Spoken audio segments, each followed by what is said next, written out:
He is also a member of NAEAB, ICAR, New Delhi. I welcome Dr. BMC Reddy Garu, former Vice Chancellor, Dr. YSR Horticultural University. Dr. V. Changareddy Garu is also here. He is a principal scientist, retired. He is from Acharya Engineering Agricultural University. A very warm welcome to you, sir. I welcome Dr. V. Shankar Rao, sir.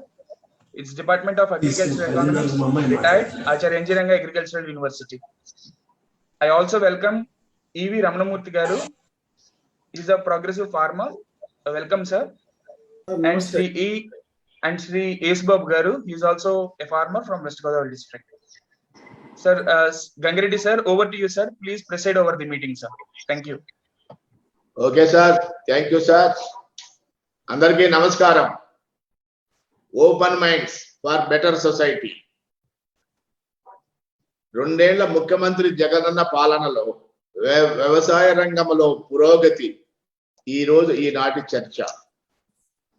Virtual సమావేశంలో పాల్గొంటున్న professor Kumareddy Venkateswarlu గారికి, V Raghavareddy ex vice chancellor గారికి, A Padmaraju ex vice chancellor గారికి, BMC Reddy ex vice chancellor గారికి, చెంగారెడ్డి గారికి, శంకరరావు గారికి, యేసుబాబు గారికి, రమణమూర్తి గారికి, అదే విధముగా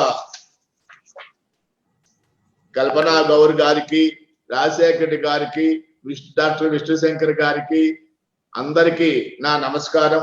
అందరికీ స్వాగతం. Open minds organisation is a voluntary organisation. ఏ గవర్నమెంట్ అయినా మంచి కార్యక్రమాలు చేపట్టినప్పుడు ప్రజలకు తెలియజేయడం ఎంతైనా అవసరం.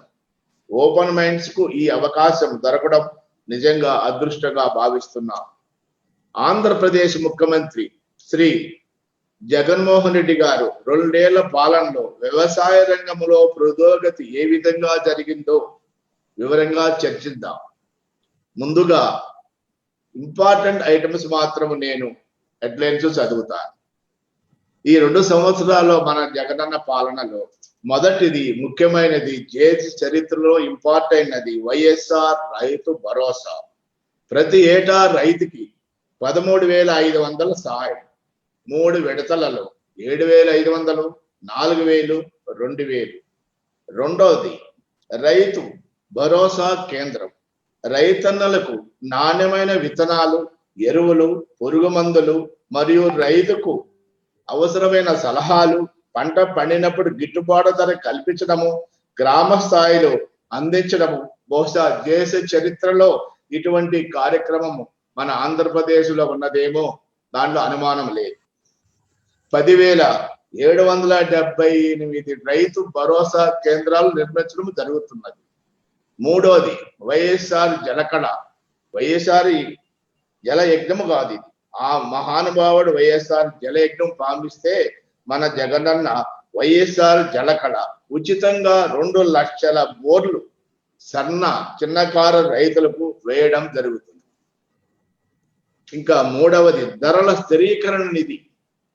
3,000 కోట్ల రూపాయలతో ధరల స్థిరీకరణ నిధి, 2,000 కోట్లతో విపత్తు సహాయ నిధి ఏర్పాటు. 4వది వైఎస్ఆర్ 0 వడ్డీ పంట రుణాల పథకం. రుణాలు అందించడం, నిర్ణీత వ్యవధిలో చెల్లించేలా ఏర్పాటు చేయడం. తర్వాతది వైఎస్ఆర్ ఉచిత పంటల బీమా. రైతులకు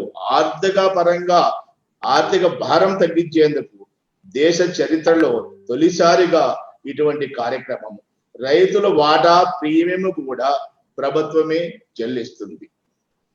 తర్వాత వైఎస్ఆర్ మత్స్యకార భరోసా. ఆక్వా రైతులకు యూనిట్ కు కరెంటు ₹1.50 ప్రకారమే వసూలు చేయడం జరుగుతుంది. రైతు వైఎస్ఆర్ మత్స్యకార భరోసా కార్యక్రమం కూడా చాలా గొప్ప కార్యక్రమం. తర్వాత వ్యవసాయానికి పగటి పూట 9 గంటలు నాణ్యమైన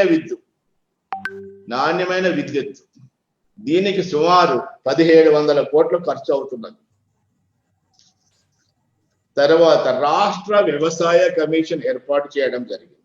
రైతు సమస్యలు సమన్వయం కోసము, వాళ్ళని ఇన్స్పిరేషన్ కోసము, అన్ని సౌకర్యాలను సమర్థంగా నిర్వహించడం కోసము ఈ రాష్ట్ర వ్యవసాయ కమిషన్ ఏర్పాటు చేయడం జరిగింది. తర్వాత ప్రమాదవశాత్తు మరణించిన రైతన్నలకు 7 లక్షలు పరిహారంగా చెల్లించడం. తర్వాత పశు నష్ట పరిహారము మరణించిన ఆవులకు గాని గేదెలకు గాని ఇంకా మిగతా వాటికి గాని నష్టపరిహారంగా 15,000 రూపాయల నుంచి 30,000 రూపాయలకు చెల్లింపు ఏర్పాటు. తర్వాత వ్యవసాయ ట్రాక్టర్లకు రోడ్డు ట్యాక్స్ రద్దు. తర్వాత నివర్ తుఫాను కారణంగా లక్షల ఎకరాల్లో దెబ్బతినిన నష్టపోయిన రైతన్నలకు ఇన్పుట్ సబ్సిడీ బ్యాంకు ఖాతాలో డైరెక్ట్ గా వాళ్ళకు జమ చేయడం. ఈ రెండేళ్లలో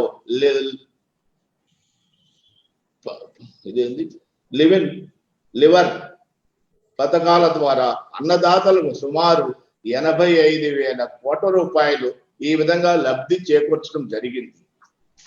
తర్వాత 1,600 కోట్లతో త్వరలో 1000 చెరువుల అభివృద్ధి కూడా చేస్తారు. ఇన్ని కార్యక్రమాలు ముఖ్యమంత్రి గారు ప్రవేశపెట్టిన పథకాలు రైతులకు ప్రత్యక్షంగా అందుతూ ఉన్నాయి. మన ముఖ్యమంత్రి గారు చేస్తున్న కార్యక్రమాలు సానుభూతితో గాక ఒక బాధ్యతాయుగా రెస్పాన్సిబిలిటీగా చేయడం అనేది చాలా గొప్ప విషయము. మనమందరము అభినందాల్సిన విషయము. ఈ అంశాలపైన పూర్తిగా చర్చను ప్రారంభించి మిగతా కార్యక్రమాలు చేపట్టవలసిందిగా మన రాఘవరెడ్డి గారిని ex vice chancellor agriculture university ఒక్కొక్క సబ్జెక్ట్ పైన ఒక్కొక్కరి ద్వారా చర్చ చేయించాల్సిందిగా నేను వారిని మనవి చేస్తున్నాను. అందరికీ నమస్కారం. రాఘవరెడ్డి గారు. నమస్తే, ధన్యవాదాలు గంగిరెడ్డి గారు. ఓపెన్ మైండ్స్ నుంచి తమరు విచ్చేసి ఇక్కడ క్లుప్తంగా పలు పథకాల గురించి వెల్లడించారు. నేను సభాముఖంగా ఇటు గంగిరెడ్డి గారికి ఓపెన్ మైండ్స్ నుంచి, అలానే మాకు చిరపరిచితులు మార్గదర్శి గౌరవనీయులు కుమారెడ్డి వెంకటేశ్వర్ల సారు, మేము బాపట్ల కాలేజీలో ఉన్నప్పుడు వారు మాకు గురుతుల్యులు. వారి మార్గదర్శకత్వం నేతృత్వంలోనే మేము ఇలా ఇంతవరకు ఎదిగినాము. వారికి స్వాగతం తెలియజేసుకుంటూ, వారితో పాటు ఇంకొక మా గురువు గారు అయినటువంటి పద్మరాజు గారు, అలానే బిఎంసి రెడ్డి గారు, మా కొలీగు బిఎంసి రెడ్డి గారు, ఇద్దరు కూడా ఎక్స్ వైస్ ఛాన్సలర్స్. వారితో పాటు మా మిత్రులు కొలీగు మన డాక్టర్ చెంగారెడ్డి గారు, వారు కూడా ప్రధాన శాస్త్రవేత్త, బోర్డ్ ఆఫ్ మేనేజ్మెంట్ ఎంగ్రూకు వారు సభ్యులుగా ఉన్నారు. వారితో పాటు శ్రీనివాసరావు గారు, అలానే శంకర్రావు గారు, మరియు రమణమూర్తి గారు, ఇక యేసుబాబు గారు, వీరందరూ కూడా విచ్చేస్తున్నారు. అందరికీ స్వాగతం, సుస్వాగతం. ముఖ్యంగా ఈరోజు చర్చా కార్యక్రమం గురించి ఓపెన్ మైండ్స్ లో 2 ఏళ్ల ప్రగతి ఎలా ఉంది ఏమిటి అనేటువంటి అంశాన్ని గురించి ప్రస్తావించడం జరిగింది. ఇందులో 2 ఏళ్లలో చూసుకుంటే వ్యవసాయం రంగంలో వారు సెలవిచ్చారు సుమారు 85,000 కోట్ల రూపాయలు ఖర్చు చేసి ప్రగతి పదంలో దూసుకుపోయేందుకు దాంట్లో ఏమాత్రము సందేహము లేదని మాత్రము నిర్ద్వందంగా మనము చెప్పవచ్చు. మామూలుగా వ్యవసాయము అంటే, వ్యవసాయం అనేటువంటిది ఎక్కువ మంది ఆధారపడి ఉన్నారు కనుక వారి జీవితాలను, అలానే జీవన లక్ష్యాలను వాళ్ళని ఉన్నత స్థితికి తీసుకొచ్చేందుకు వ్యవసాయాన్ని లాభసాటిగా మార్పు చేసి తద్వారా 10 మందికి సేవ చేయాలనే సదుద్దేశంతో వారు పలు పథకాలను ప్రవేశపెట్టారు. ఈ వైఎస్ఆర్ ప్రభుత్వం రాకముందు ఇక ఈ చివరి నుంచి ఆ చివరి వరకు పాదయాత్రలో వచ్చినప్పుడు రైతులతోనూ ప్రజా సమస్యలు అన్ని తెలుసుకొని రైతులకు ఏమి చేస్తే వారు లాభసాటిగా ఉంటుంది అనేటువంటి అంశాన్ని దృష్టిలో ఉంచుకొని ఇవి చేయటం జరిగింది. అందులో ప్రధానంగా వ్యవసాయానికి ఏం కావాలంట, మనము వ్యవసాయానికి సహజ వనరులైనటువంటి నేల, అంటే అదే భూమి, నీరు, వాతావరణము, ఇవి ఉంటాయి.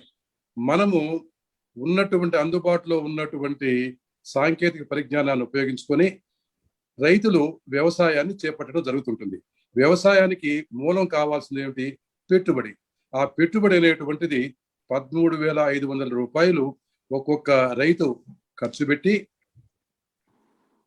ప్రతి ఏటా ఇలా ఇచ్చినందువల్ల 1,50,00,000 పైన రైతులకు లబ్ధి చేసే విధంగా ఈ రైతు భరోసా పథకం కింద డబ్బులు ఇవ్వటం జరిగింది. ఈ డబ్బులు ఇచ్చినందువల్ల ఇది పెట్టుబడిగా వారికి ఉపయోగపడుతుంది అనేటువంటిలో ఏ సందేహము లేదని మనందరికి కూడా తెలియజేస్తున్నాం. ఈ పెట్టుబడి ఎక్కువ మంది చిన్నకారు రైతులే కనుక ఈ చిన్నకారు రైతులకు ముఖ్యంగా ఎకరాకు లోపల ఉండేటువంటి వాళ్ళకి ఈ 13,500 అనేటువంటిది చాలా ఊరటనిస్తుంది అనేటువంటి ఒక అంశం. వీటితో పాటు ఇక ఇంకా పెద్ద రైతులుగా ఉండి వారికి వ్యవసాయానికి కావాల్సినటువంటి ఖర్చుల కొరకు రుణాలు తీసుకునేటువంటి సౌకర్యం కూడా కల్పించడం జరిగింది. ఆ రుణాలు తీసుకునేటప్పుడు సున్నా వడ్డీతో అంటే ₹1,00,000 లోపల లోన్ తీసుకునేటువంటి వ్యక్తులకు వడ్డీ లేకుండానే తీసుకోవటం జరిగింది.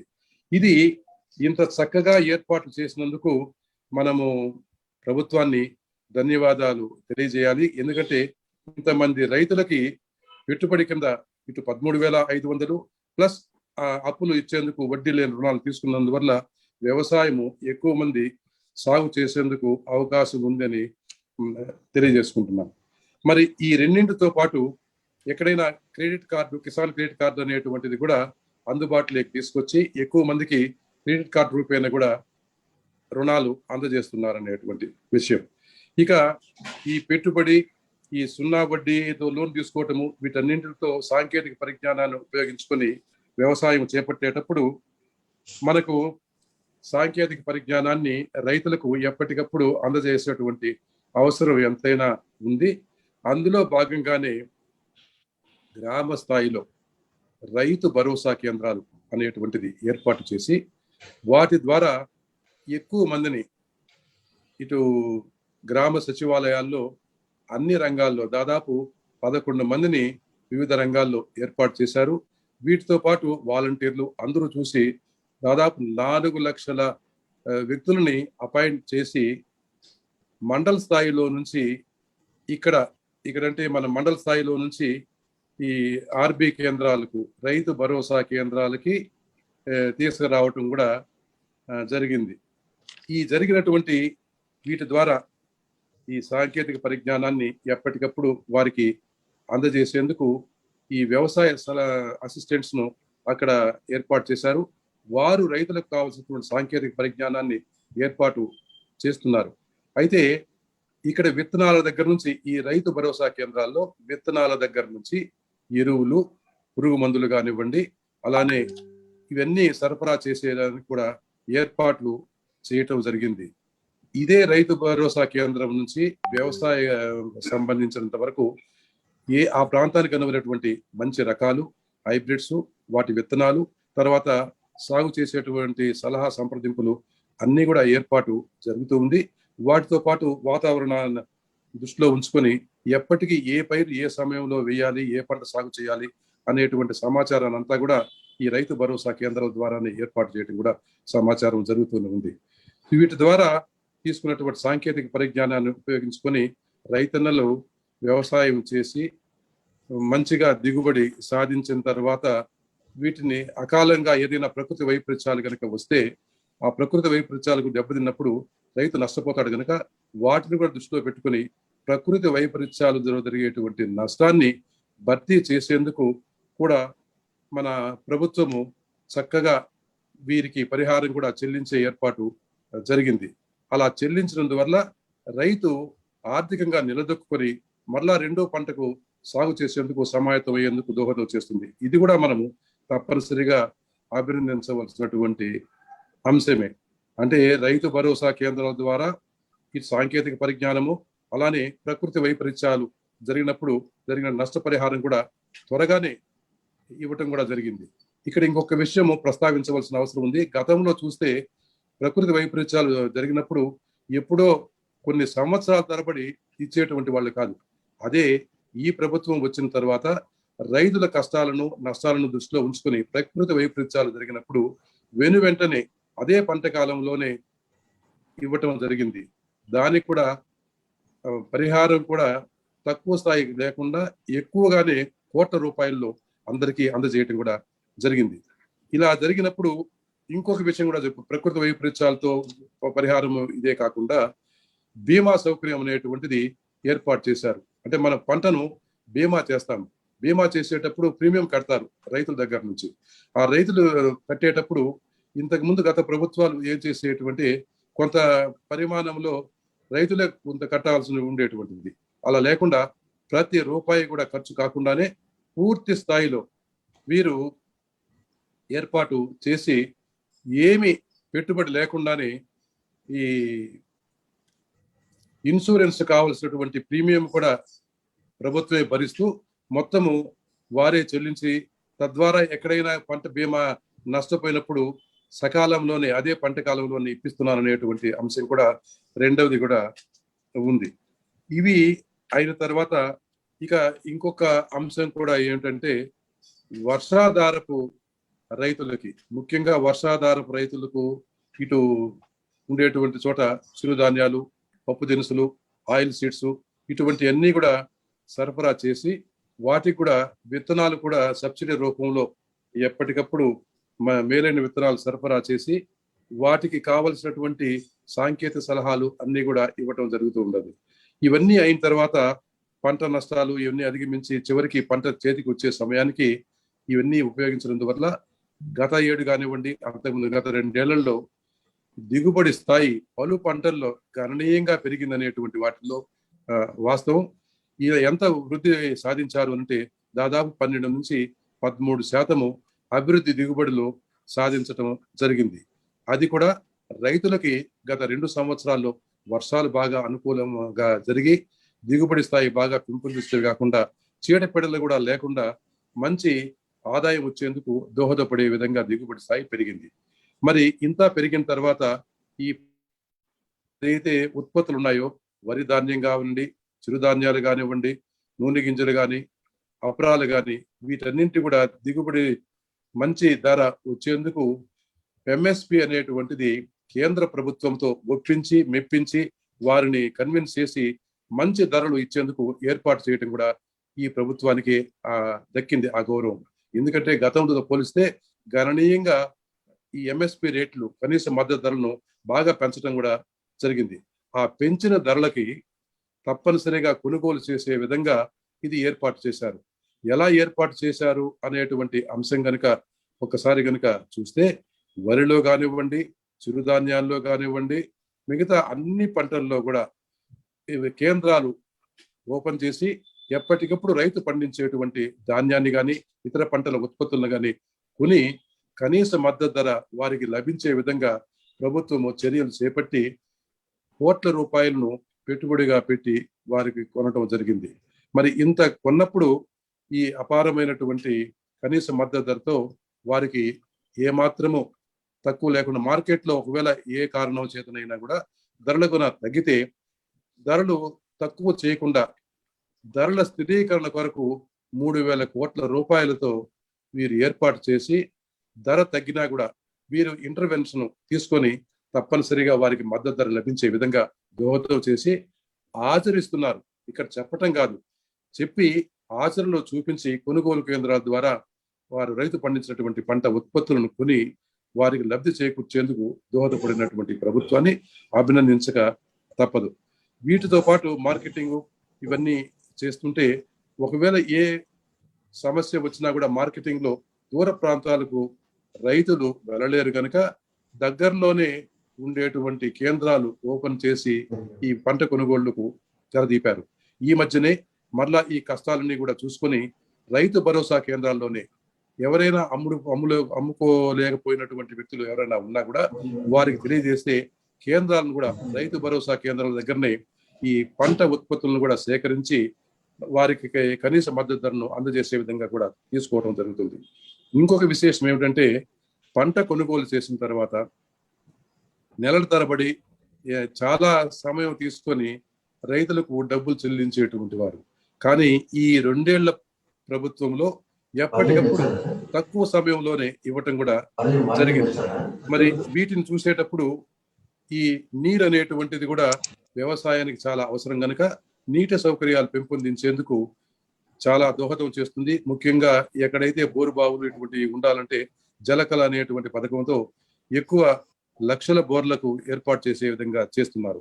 అలానే నీటి పారుదలలో పోలవరం కానివ్వండి, వెల్లిగొండ కానివ్వండి, హంద్రీనేరా కానివ్వండి, అలానే గాలేరు నగరి అన్ని ప్రాజెక్టులు కూడా సకాలంలో పూర్తి చేసి రైతులకు నీరు సరఫరా చేసి తద్వారా ఎక్కువ విస్తీర్ణాల్లో సాగు నీటిగా కింద చేసుకొని దిగుబడి సాధించేందుకు కూడా అవసరము ఏర్పాటు చేసే విధంగా కూడా చేస్తున్నారు. మరి ఇన్ని చేసినందువల్ల మనం చూస్తూనే ఉంటే ఎంతసేపు మనము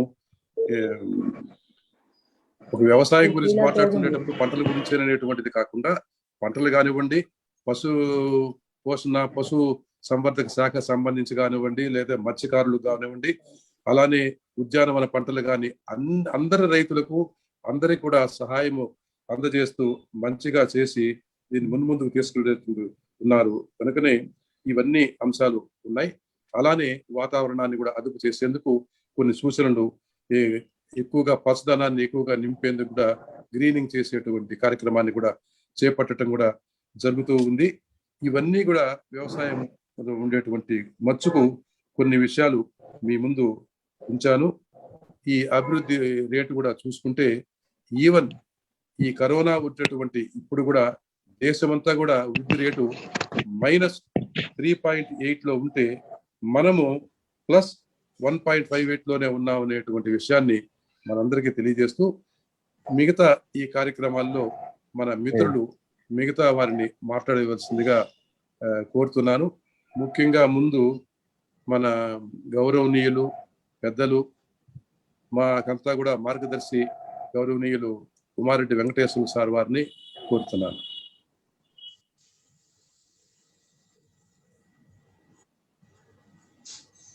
hello sir. Hello.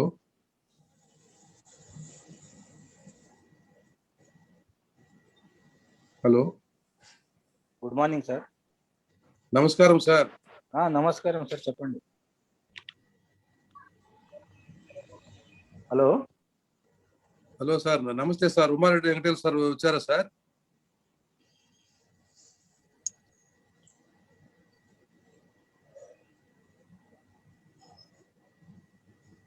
Hello. Hello. Hello sir, ఒకవేళ వారు అందుబాటులో లేకపోతే మనము ఇంకొక వక్తను కోరదాము. సార్ అందుబాటులో ఉన్నారా సార్? చెప్పండి సార్. నమస్తే సార్. నమస్తే సార్, చెప్పండి. మన ఉమారెడ్డి సార్ వచ్చారా సార్?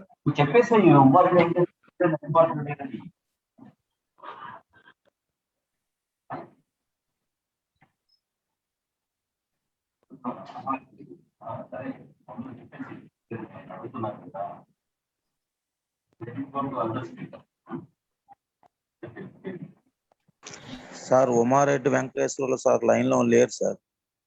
సార్ ఉమారెడ్డి వెంకటేశ్వర గారు లైన్ లో లేరు sir. So we can go with the next speaker sir. So ధన్యవాదాలు. మరి ఆ సారు పెద్ద సారు వచ్చినంత వరకు నేను డాక్టర్ ఏ పద్మరావు సార్ వారిని ఫార్మర్ వైస్ ఛాన్సలర్ వారిని వారి అభిప్రాయాలను తెలియజేయవలసిందిగా కోరుతున్నాను. ముఖ్యంగా ఈ అవకాశం ఇచ్చిన ముఖ్యంగా రాజశేఖర రెడ్డి గారు మాట్లాడి ఈ విషయం మాట్లాడినప్పుడు నాకు చాలా సంతోషమైంది. చాలా మంది పెద్దలు ఉన్నారు, అందరికీ పేరు పేరున చెప్తే నా సమయం వృధా అవుతుంది కాబట్టి అందరి పెద్దలకి నమస్కారం.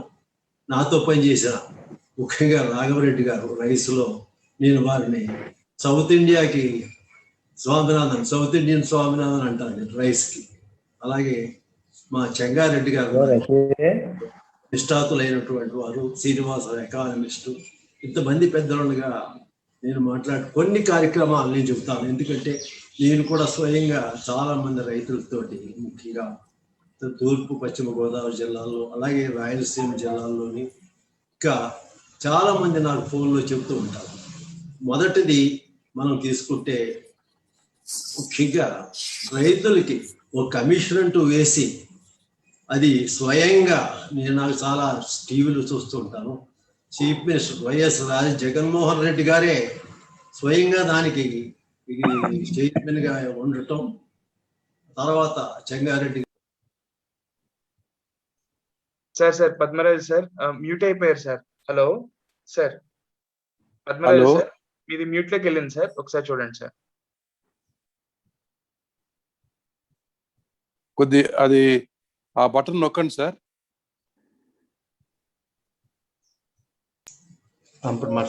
హలో, సౌండ్ వినపడుతుందండి? ఇప్పుడు వినిపిస్తుంది సార్. అదే ఇప్పుడు ముఖ్యంగా జగన్మోహన్ రెడ్డి గారు రైతుల బాగోగులు పడిసి రైతులకి ఒక కమిషన్ వేయటం, ఇంగ్లీష్లో ఏమన్నానండి, పెద్ద వారే స్వయంగా ప్రతి నెల రైతులకు సంబంధించిన విషయాలు క్షుణ్ణంగా మాట్లాడటం. బహుశా చెంగారెడ్డి గారి ఆరోగ్యం బాగాలేదు, నాగిరెడ్డి గారి ఆరోగ్యం బాగాలేదు అనుకుంటా, వారు కూడా త్వరగా కోలుకోవాలని ఆశిస్తాను. మా రాఘవరెడ్డి గారు కూడా దాంట్లో మెంబర్ అవ్వటం, అలాగే మా చంద్రశేఖర్ రెడ్డి, మాకు చాలా సంతోషం. మా యూనివర్సిటీ నుంచి కూడా ఒక 2 మెంబర్ని అందులో వేసుకోవటం. రెండవది, నేను కూడా స్వయంగా లాభం పొందింది ఉంటుంది. ఏంటంటే, ఏదైనా పంట పాడైనప్పుడు సంవత్సరాలు టైం పట్టేది ఇవ్వటానికి. నాకు అవసరం కాకపోయినా మా మిస్సెస్ సీతామణి పేరున 1 ఎకరం 70 సెంట్లు ఆకివీడులో ఉంది. అది పాడైతే వెంటనే ఆ అకౌంట్కి డబ్బులు వచ్చేసింది. నాకు ఆశ్చర్యం వేసింది, ఈ డబ్బులు ఎవరు పంపారా అని.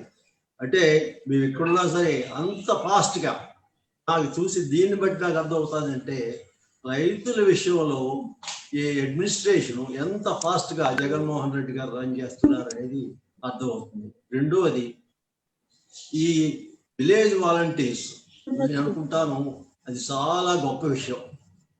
మేము ఎక్కువ సార్లు అనుకుంటూ ఉంటాం ఏది గ్రామ స్వరాజ్యం అని.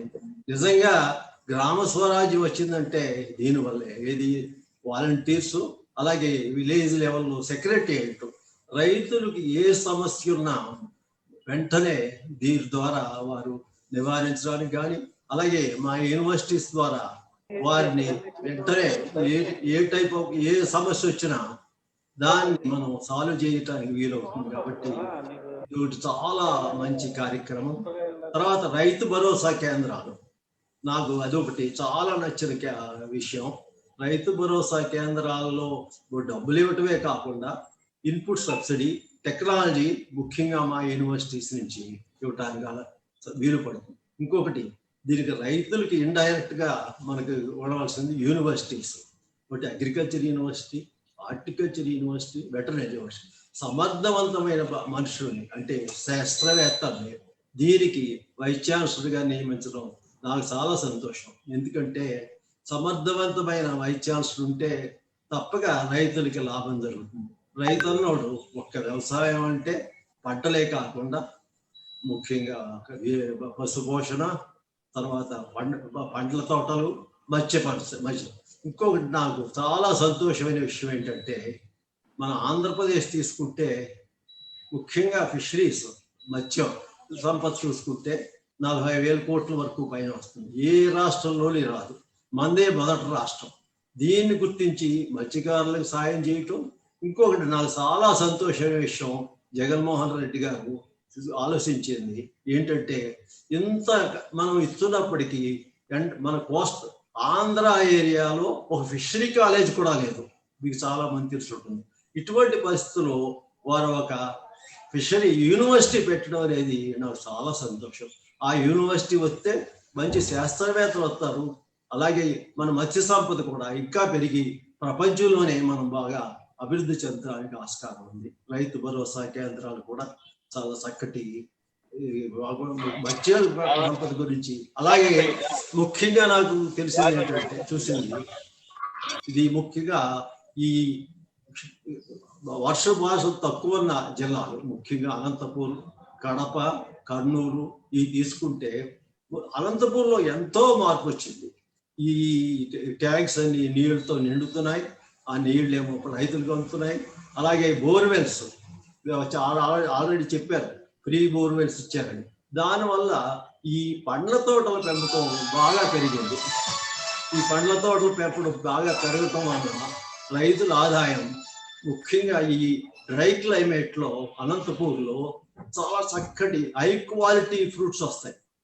మీకు పొమగ్రనేట్ కూడా వస్తుంది. ఈ నీళ్లు పంపడం వలన చాలా నీళ్లు సప్లై చేయటం వలన ఇంకా ఈ వచ్చే 3 సంవత్సరాల్లో జగన్మోహన్ రెడ్డి గారు ఇంకా ఇంట్రెస్ట్ తీసుకుని ఈ వర్షపాతం తక్కువ ఉన్న జిల్లాలు అనంతపూర్, కర్నూలు, కడప చక్కగా వారి ఆధ్వర్యంలో ఇంకా బాగా అభివృద్ధి చెందుతాయని నేను ఆశిస్తున్నాను. ఇంకా లెక్కేసుకుంటే ఇలాంటి కార్యక్రమాలు ఎన్నో చేశారన్నారు, చెప్పారు కదా. రైతు బీమా ఇది ఒకటి చాలా మంచి కార్యక్రమం.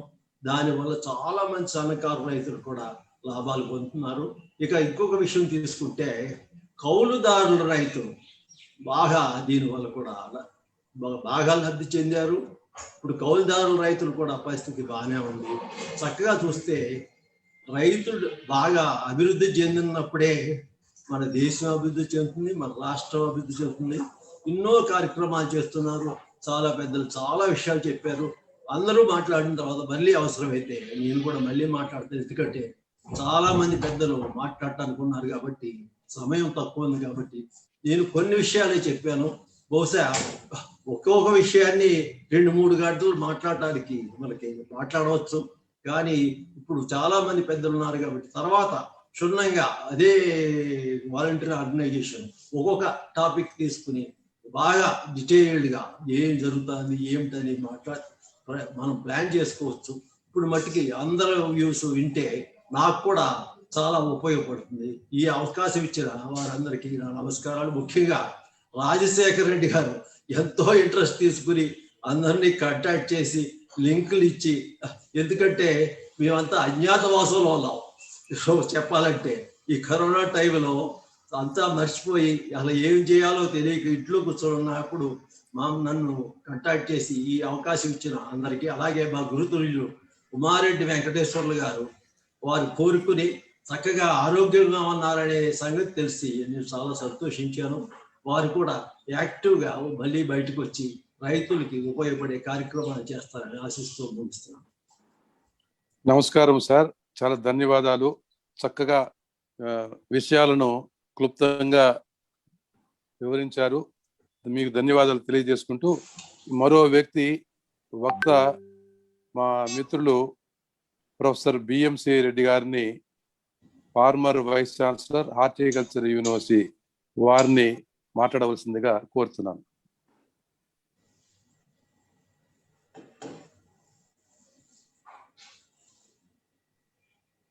BMC saab.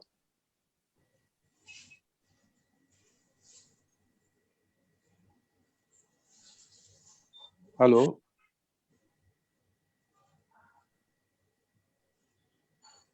Hello sir, BMC Reddy గారు కూడా పార్టిసిపెంట్స్ లిస్ట్ లో లేరు సార్. ప్రాబబుల్లీ మళ్ళీ జాయిన్ అవుతారేమో సార్ ఆయన.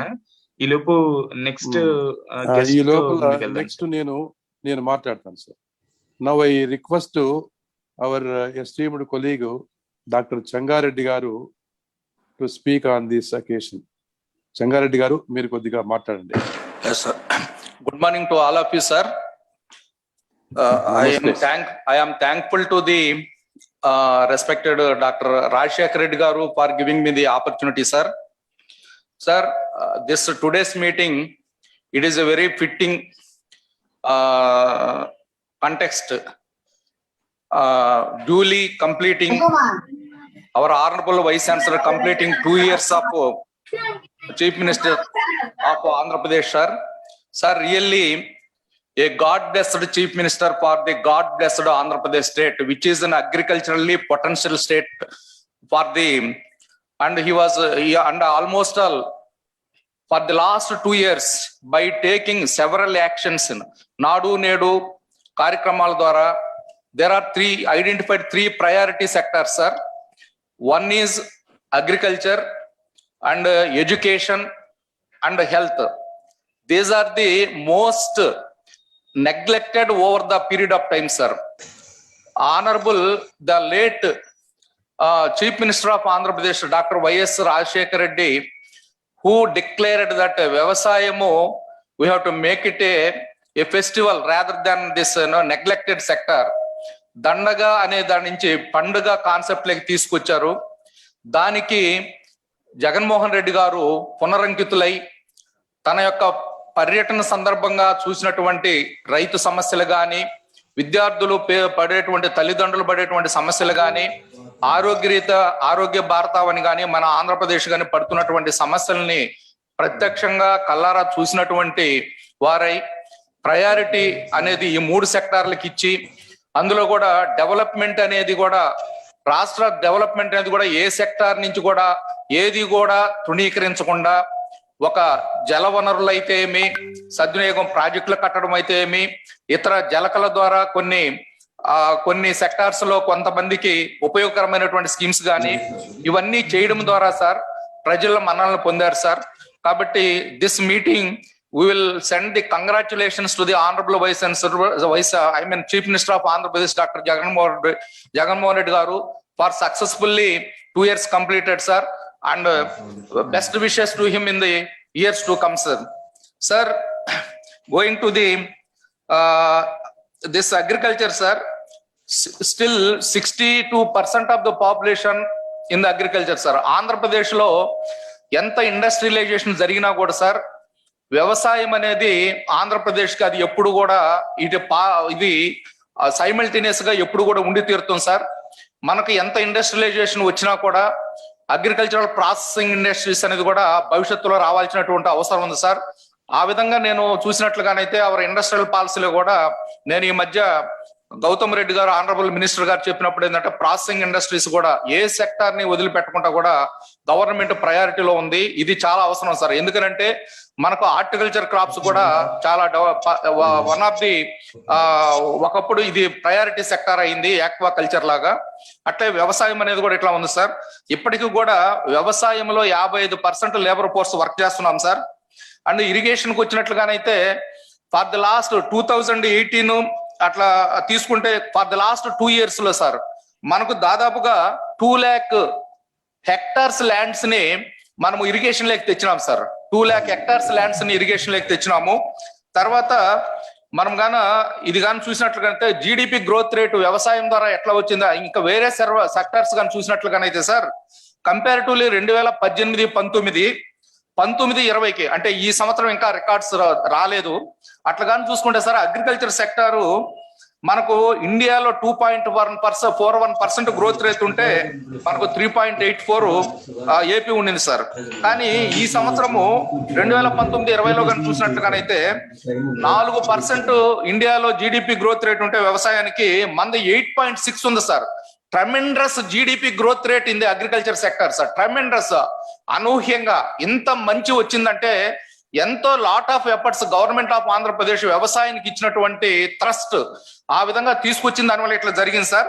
ఇందులోనే కాకుండా ఇండస్ట్రీ కూడా sir, in the overall sectors మనం అగ్రికల్చర్ అనుకుంటున్నాము, బట్ ఇండస్ట్రీ సెక్టర్ కూడా తీసుకుంటే సార్ 2018-19లో 4.88 గ్రోత్ రేట్ ఉంటే 2019 వస్తే ఇండియాలో గ్రోత్ రేట్ వచ్చి 0.92 sir, less than 1%. But వేరాస్ Andhra Pradesh లో industrial sector growth rate 5.69 sir, దాదాపు 6 points ఉన్నాయి సార్.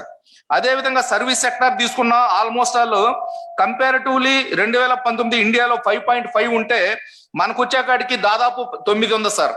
అదే విధంగా ఓవరాల్ గా తీసుకుంటే ఇండియాలో జీడిపి గ్రోత్ రేట్ అన్ని సెక్టర్స్ పుట్ టుగెదర్ 4.18 ఉంటే మంది డబుల్ సార్ 8.16 వచ్చింది sir. This is interest government policies in all fields sir. Growth sector, agriculture sector, education sector, మానవ వనరుల అభివృద్ధి చేయడం కానీ ఆ విధంగా అన్ని ఫీల్డ్స్ లో కూడా ఈ విధంగా ఇంత గ్రోత్ రేట్ వచ్చింది సార్.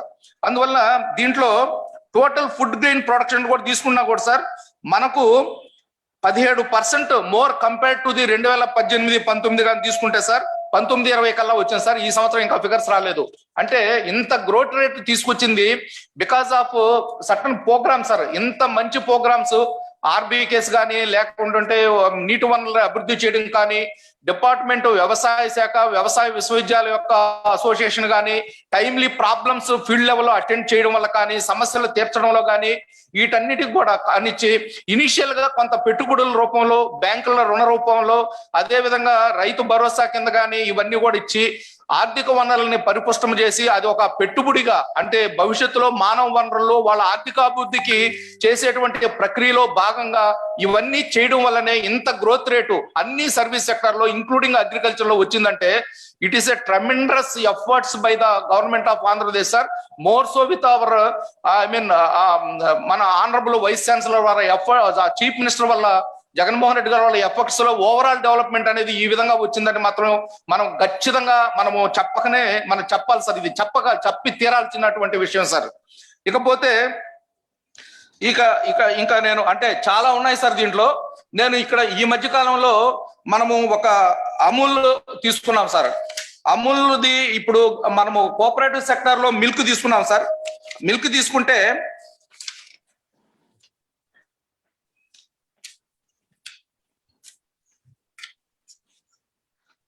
సార్ సార్ ఆంధ్రప్రదేశ్ లో కూడా కోఆపరేటివ్ సెక్టార్స్ లో ఉన్నాయి, మిల్క్ ఉంది. కానీ ఆర్గనైజ్డ్ సెక్టర్ లో మనం 24% ఆఫ్ ది మిల్క్ ప్రొక్యూర్మెంట్ అట్లా జరిగింది సార్. అంటే ఆల్మోస్ట్ ఆల్ అన్ఆర్గనైజ్డ్ సెక్టర్ లో 76% జరిగేది. అదే గుజరాత్ లో తీసుకుంటే అది అమూల్ ఫెడరేషన్ కానివ్వండి ఎట్లా కానీ 98% జరిగితే ఓవరాల్ గా వచ్చే అన్ఆర్గనైజ్డ్ సెక్టర్ లో 2% ఉంది సార్. అటువంటి పరిస్థితులలో మనము ఆర్గనైజ్డ్ సెక్టార్ లేకి తీసుకొచ్చి ఈ కోఆపరేటివ్ సెక్టర్స్ ఎక్కడైతే ఫెయిల్ అయినాయో ఆర్గనైజ్డ్ సెక్టార్ లో మనం అయితే అనేక కారణాల వల్ల అది మనము చెప్పుకోకపోయినా కానీ అది ఏం జరిగిందో మనకు తెలుసు. కానీ ఈ రోజు ఈ ఎఫర్ట్స్ వల్ల ఏం జరుగుతుందంటే ఇప్పుడు మనకు milk almost all government 4 rupees కానీ, ఈ రోజు నేను ఈ మధ్య ఒక విలేజ్కి వెళ్ళినట్టుగానైతే 8 రూపీస్, దాదాపుగా 8 rupees per litre of milk వీళ్ళు ఈ ఇంటర్వెన్షన్ వల్ల, అమూల్ వల్ల వచ్చినటువంటి పరిస్థితుల వల్ల కానీ, గవర్నమెంట్ ఇచ్చినటువంటి ప్రోత్సాహం వల్ల కానీ దాదాపు 8 నుంచి 10 రూపీస్, 8 రూపీస్ టు 10 రూపీస్ కూడా పెరుగుతుంది సార్.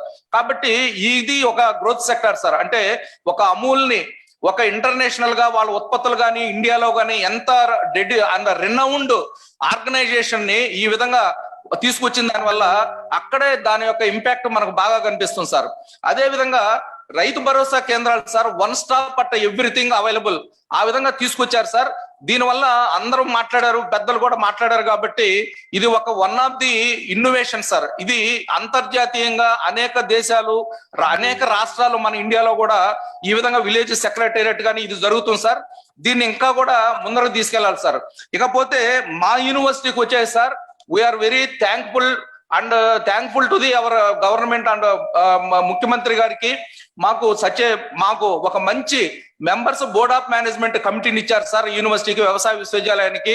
అన్ని వ్యవసాయ విశ్వవిద్యాలయాలకు ప్రస్తుతం హార్టికల్చర్, వెటనరీకి ఒక డిస్టింగ్విష్డ్ సైంటిస్ట్ ని, ఒక renowned scientist with able administrator ని మాకు వైస్ ఛాన్సలర్ ఇచ్చారు sir.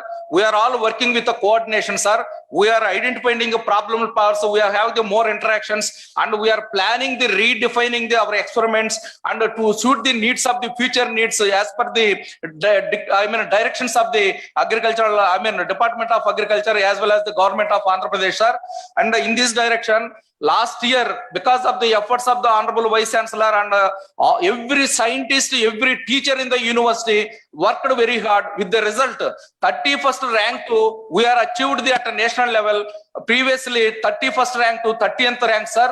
And we are also some of the deficiency fields were identified sir.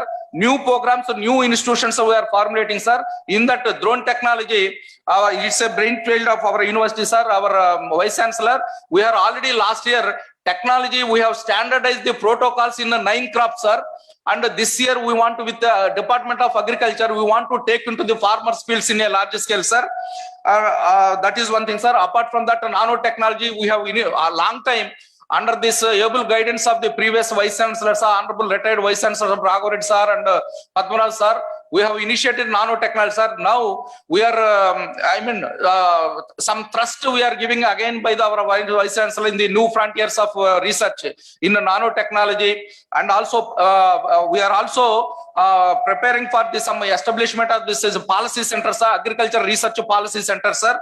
And and also a few more things I want to tell you, sir, this gathering. Sir, previously, sir, there are certain items we have to still identify, sir. One is coastal. We have the from Tada to Ichapuram, sir, Srisailam. We need to develop coastal saline land developments. A lot of wastelands are available, sir. We need previously the late Honorable CM Dr. Rajshekar Reddy Garu wants to establish coastal saline land development, sir, center of excellency, and the center of excellency for the dryland agriculture, sir. Because many of the Rayalaseema districts are the drought-prone areas. Of course, this present Jalayagnam and all these projects will bring it to the Rayalaseema. It may be a boon to the next years to come, sir. Apart from that, there should be some wasteland development, sir. Why this wasteland development, sir? We are giving the sheep and all the professional, some of the marginal people. We are sheep and goat rearing and etc., sir. By subsidies, and we are giving everything to them for the betterment of the downtrodden society. In that, the wasteland which are not useful for the either the Awas Yojana or else for cultivation, those things has to be identified. The wasteland should be pasteurized, sir, for the grazing or else for the growing what the subabul for the fodder crops like wood and etc. Those things, sir, that has to be one thing, sir. Center of dryland agriculture, sir, coastal saline land, sir, and center of excellency for the farm mechanization, sir. Farm mechanization is a need of the hour, sir. Keeping in view of the future, sir, it is understood that by 2030 and almost all subsidy will go, if the subsidies will continue by the center or by the governments, it will be a exchequer of $130 to $1 billion, sir. For that, at least that is one thing, sir. And the farmers of the small and marginal farmers, it is more than 120 million people, sir. This actually agriculture depends upon the in future only small and marginal farmers, sir. Because many of the landlords, they are leaving the cultivation and etc. But going for the keeping in view of all these things, we need to establish a center for the farm mechanization, farm machinery, so that the farm machinery has to develop to suit the needs of the local needs of the small and marginal farmers, sir. Unless we made it into that reality, that will be again a problem for the future, sir. That is one thing, sir. The last thing is that there is an emphasis is being made at a national level. More so, our Vice Chancellor, our Chief Minister of Andhra Pradesh, sir, that is going for the organic cultivation and natural farming, sir. These are 5 years or 7 years results are available in certain crops. In the university has did some results, sir. And natural farming also for 3 and 4 years we are conducting the trials, sir. Some inferences is being already that results were finalized, sir. But here, sir, to make it a success, we have to identify certain crops. Which are the crops most neglected, like earlier millets and etc. Certain crops we have to identify. Those crops and crop varieties, improved crop varieties of identity crops. Those are the things, and localization of the organic cultivation where the areas has to be identified, sir. And because all these small farmers and marginal farmers, we have to formulate the farm producers organization, sir, so that that can be made easy for the market, sir. That will be connected to the malls and etc. The who are the stakeholders, and that will benefit ultimately the farmers as well as for the stakeholders like consumers, sir. And it improves the efficiency and area and etc. Easily we can take into the cultivation of organic and natural farming, sir. This is one area we have to keep it in mind, sir. But surely, definitely, sir, with this strenuous efforts, intensified efforts, giving to the agriculture for the last 2 years, and definitely, sir, our state will become the model for the other states of the country, as well as other countries. This state will be the model for the other countries, sir. That much we are sure under this our blessed state with the because of our blessed Chief Minister of Andhra Pradesh, sir. We are all fortunate, and our public is fortunate. Our farmers are fortunate. We are all fortunate with these ideas and the trust, the efforts being put by our Honorable Chief Minister for the state of Andhra Pradesh, keeping in view of the Nadu Nedu programs in the agriculture, education, and health, sir. With this, I will again participate in the discussion, sir. Thank you very much, sir, for giving this opportunity. So ధన్యవాదాలు చెంగారెడ్డి గారు. మీరు పలు అంశాల పైన విషయాలు దృష్టికి Sir, are you తీసుకొచ్చారు. hearing, sir? చక్కగా ఎస్ వినిపిస్తోంది. మీకు వినిపిస్తోందా? Sir, are you hearing? మీకు వినిపిస్తా ఉందా చెంగారెడ్డి గారు? హలో Sir, హలో హలో అదే మనం వినపడడం లేదు. Hello? Sir, are you hearing me, sir? నాకు వినిపిస్తుంది బాబు. ఓకే సార్, మాకు ఇప్పుడు వినపడింది సార్ నాకు. So Okay. ధన్యవాదాలు చెంగారెడ్డి గారు. మీరు పలు విషయాలపైన చక్కగా వివరించారు. మీరు చెప్పినట్లు చేసింది చాలా చాలా చాలా గొప్ప విషయం చేశారు ఇంతవరకు ప్రభుత్వము. ఇంకా చేయాల్సింది ఇది Yes. ఒకటి చేస్తూ వస్తే రెండోటి ఆటోమేటిక్ గా జరుగుతూ వస్తాయి. కాబట్టి Yes, sir. మనసున్న మహానాయకుడు Yes, రైతు sir. సమస్యలే కాదు, ప్రజల సమస్యలను దృష్టిలో ఉంచుకొని Yes, ఏ sir. విధంగా ముందుకు వెళ్ళి మనందరి జీవితాలను బాగు చేసేందుకు వ్యవసాయాభివృద్ధి కాదు అన్ని రంగాల అభివృద్ధి చేసి జీవన ప్రమాణాలు కూడా బాగా పెరుగుదల కావాలంటే లాభసాటిగా ఉండాలి వ్యవసాయం అనేటువంటి దృక్పథంతో ముందుకు వెళ్తున్నారు కనుక వారందరికీ కూడా వారి నేతృత్వంలో మనందరం చక్కటి సూచనలు సలహాలు అన్ని ఇస్తూ ఆచరణలో చేసేందుకు దోహదం చేసే విధంగా మనందరం కృషి చేయాలి. అందులో భాగంగానే మీరు చెప్పినట్లు ఒక్కొక్క అంశం పైన మాట్లాడదాము. ఈ లోపల Yes. ముందుగా మిగతా మిత్రులు రమణమూర్తి గారు ఉన్నారు. రమణమూర్తి గారు వారిని కూడా మాట్లాడవలసిందిగా కోరుతున్నాను. క్లుప్తంగా వారి ముందు విషయాలు దృష్టికి తీసుకొస్తే తర్వాత మనం చర్చిస్తాం ఒక్కొక్క అంశం పైన. నమస్కారం సార్. అయ్యా నమస్తే. నమస్తే సార్ నేను ఆడిబుల్ సార్. చెప్పండి. ఎస్ వినిపిస్తాను, చెప్పండి సార్. ఫస్ట్ మా గురువు గారు మా రాఘవల్ రైస్ రీసెర్చ్ స్టేషన్ లో చక్కటి సైంటిస్ట్ గా మంచి వెరైటీస్ ఇచ్చి రైతాంగానికి ఎంతో సేవ చేసిన మా వైస్ ఛాన్సలర్ రాఘవరెడ్డి గారికి ధన్యవాదాలు, నమస్కారం తెలియజేసుకుంటూ సార్ పార్టిసిపెంట్స్ అందరికీ పెద్దలందరికీ కూడా నా నమస్కారం సార్. సార్ ఇప్పుడు ఎక్కువ నేను చెప్పలేను, ఎందుకంటే స్టాటిస్టిక్స్ డేటాలు అవి ఒక ప్రోగ్రెసివ్ ఫార్మర్ గా మీ అభిప్రాయాలు సూచనలు చాలు, ఒకరితో పోలిక కాదు. వ్యవసాయానికి కీలకమైనటువంటి వ్యక్తులు మీరు ఎలా ఈ 2 సంవత్సరాల్లో ప్రభుత్వం ఏం చేస్తుంది, రైతులకు ఏ విధంగా ఉపయోగపడుతుంది, ఇంకా ఏం చేయాలి అనేటువంటి విషయాలు మీకన్నా తెలిసిన వారు ఎవరు లేరు. ఎందుకంటే ఆ ప్రాంతంలో ఉత్తర కోస్తాలో చక్కగా వ్యవసాయం గతంలో చూస్తే వెనుకబడిందని చెప్పుకునేవాళ్ళు, ఇప్పుడు మున్ముందుకు దూసుకుపోతుంది కనుక ఆ విషయాలు మీరు వివరించండి దయచేసి. సార్ మొట్టమొదటిగా మా 3 జిల్లాలు వెనుకబడిన జిల్లాలు కాదు సార్, అశ్రద్ధ చేయబడిన జిల్లాలు ఎన్నాళ్ళు. 3 జిల్లాలు అశ్రద్ధ చేయబడ్డాయి, అంతేగాని వెనుకబడిన జిల్లాలు కాదు సార్.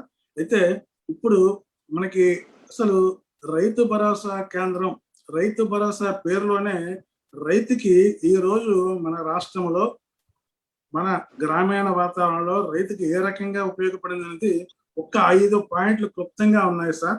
మొట్టమొదటిది గవర్నమెంట్ అడ్మినిస్ట్రేషన్ రైతు ఇంటికి వెళ్ళిపోయింది సార్. రైతు ఇంటికి వెళ్ళింది. ల్యాబ్ టు ల్యాండ్ అన్నప్పుడు ఏవో స్కీములు ఉన్నాయి, కానీ ఇప్పుడు అడ్మినిస్ట్రేషన్ ఫార్మర్ సంతకి వెళ్ళింది రైతు భరోసా కేంద్రం వచ్చిన తర్వాత. ఎందుకంటే ఫార్మర్ ఈ రోజు మండల హెడ్ క్వార్టర్స్ మర్చిపోయినాడు, అక్కర్లేదు. జిల్లా హెడ్ క్వార్టర్స్ తో రైతుకు పని లేదు. తన గ్రామంలో తన పంచాయతీ పరిధిలో ఉన్నట్టు రైతు భరోసా కేంద్రాన్ని పోయినట్టయితే ఆయనకి కావాల్సిన మొట్టమొదటిది పంచప్రాణాలాగా 5 సార్, అందరికీ తెలిసిందే పెద్దలుగా. 1 విత్తనం, 2 ఎరువులు, 3 పురుగు మందులు, 4 అన్నిటికన్నా ఇంపార్టెంట్ అనేది ఇన్పుట్. సార్ ఆడియో వినిపించట్లేదు సార్. సార్ లేదు లేదు సార్. సార్ మీరు కంటిన్యూ చేయండి సార్, వినిపిస్తుంది సార్. అది శ్రీనివాస్ గారికి ప్రాబ్లం ఉంది సార్, మీకేం ప్రాబ్లం లేదు సార్, మీరు వినిపిస్తుంది. Okay okay, thank you. So ఇప్పుడు మనకి సార్ ఫార్మర్ కి ఆడియో వినిపించట్లేదు సార్, నో ఆడియో. శ్రీనివాస్ గారు ఆడియో వస్తుందండి, మీ డివైస్ లో ప్రాబ్లం ఉంది చూడండి సార్. మీరు కంటిన్యూ చేయండి సార్, క్షమించాలి. కంటిన్యూ చేయండి. సార్ అయితే పంచ ప్రాణాలాగా పంచభూతాలాగా ఈ 5 కావాలి రైతు. ఈ 5 కోసం రైతు ఏ రోజు ఇంటి దగ్గర నుంచి గ్రామాన్ని విడిచిపెట్టి బయటికి వెళ్ళే పరిస్థితి హ్యాపీగా ఉంది ఇప్పుడు. ఎందుకంటే రైతు చెంతకే కావలసినవన్నీ ఉన్నాయి. సీడ్ ఈ రోజు ఎక్కడ విత్తనం కోసం ఒక్క రైతుకి ఇబ్బంది అయిందన్న మాట రాలేదు. ఫార్మర్స్ కి హ్యాపీగా అనుకున్న సీడు జస్ట్ లైక్ మన ఏది ఇండెంట్ పెడితే వచ్చేస్తుంది చూసారా ఇంటికి, జొమాటో వీటిలో ఆ రకంగా విత్తనం వస్తా ఉంది రైతు భరోసా కేంద్రానికి. ఎరువులు కూడా ఏ రోజు ఎరువుల కోసం రైతు లైన్ లో నిలబడిన పరిస్థితి 2 సంవత్సరాల్లో రాలేదు సార్ మొట్టమొదటిగా. ఇక మూడవది చూస్తే మనం ఏ పంట వేసామో అది అక్కడ ఆన్లైన్ రిజిస్ట్రేషన్ చేసుకుంటే ఈ క్రాప్ బుక్ చేసుకుంటే బ్యాంక్కి వెళ్ళి హ్యాపీగా మీది ఈ క్రాప్ బుక్ అయిందండి, okay you are eligible to take the crop loan. Sir crop loan వరకు వచ్చినట్టయితే 2 ఆల్రెడీ పెద్దలు మాట్లాడారు. 1 0 వడ్డీయే కాదు సార్, ₹1 కూడా క్రాప్ ఇన్సూరెన్స్ కట్టుకుంటే బాధ్యత కూడా రైతు నుంచి ఉపశమనం కలిగింది.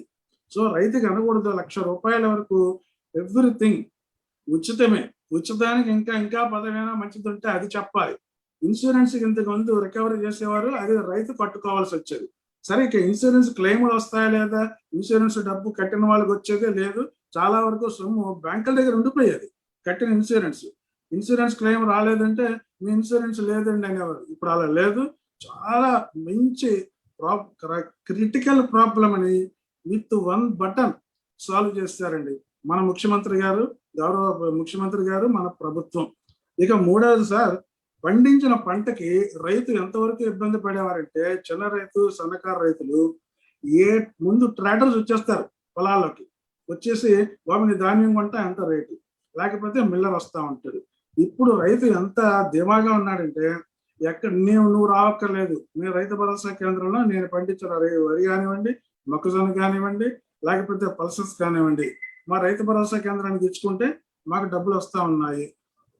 అక్కడ మినిమం సపోర్ట్ ప్రైస్ అనేది అసలు ఫార్మర్ టు కన్స్యూమర్ కు ఉన్న మధ్యలో ఉన్న అడ్డంకులన్నీ 90% పోయినాయి సార్. అక్కడెక్కడ 10% రైతులకి అవగాహన లేకపోవడం వల్ల ఉండొచ్చు, లేదా కొంతమంది వాళ్ళకున్న లోకల్ కాంటాక్ట్స్ ఉన్న ప్రాబ్లమ్స్ ఉండొచ్చేమో, కానీ 90% ఒక రైతుకి చక్కటి అవగాహన వచ్చింది.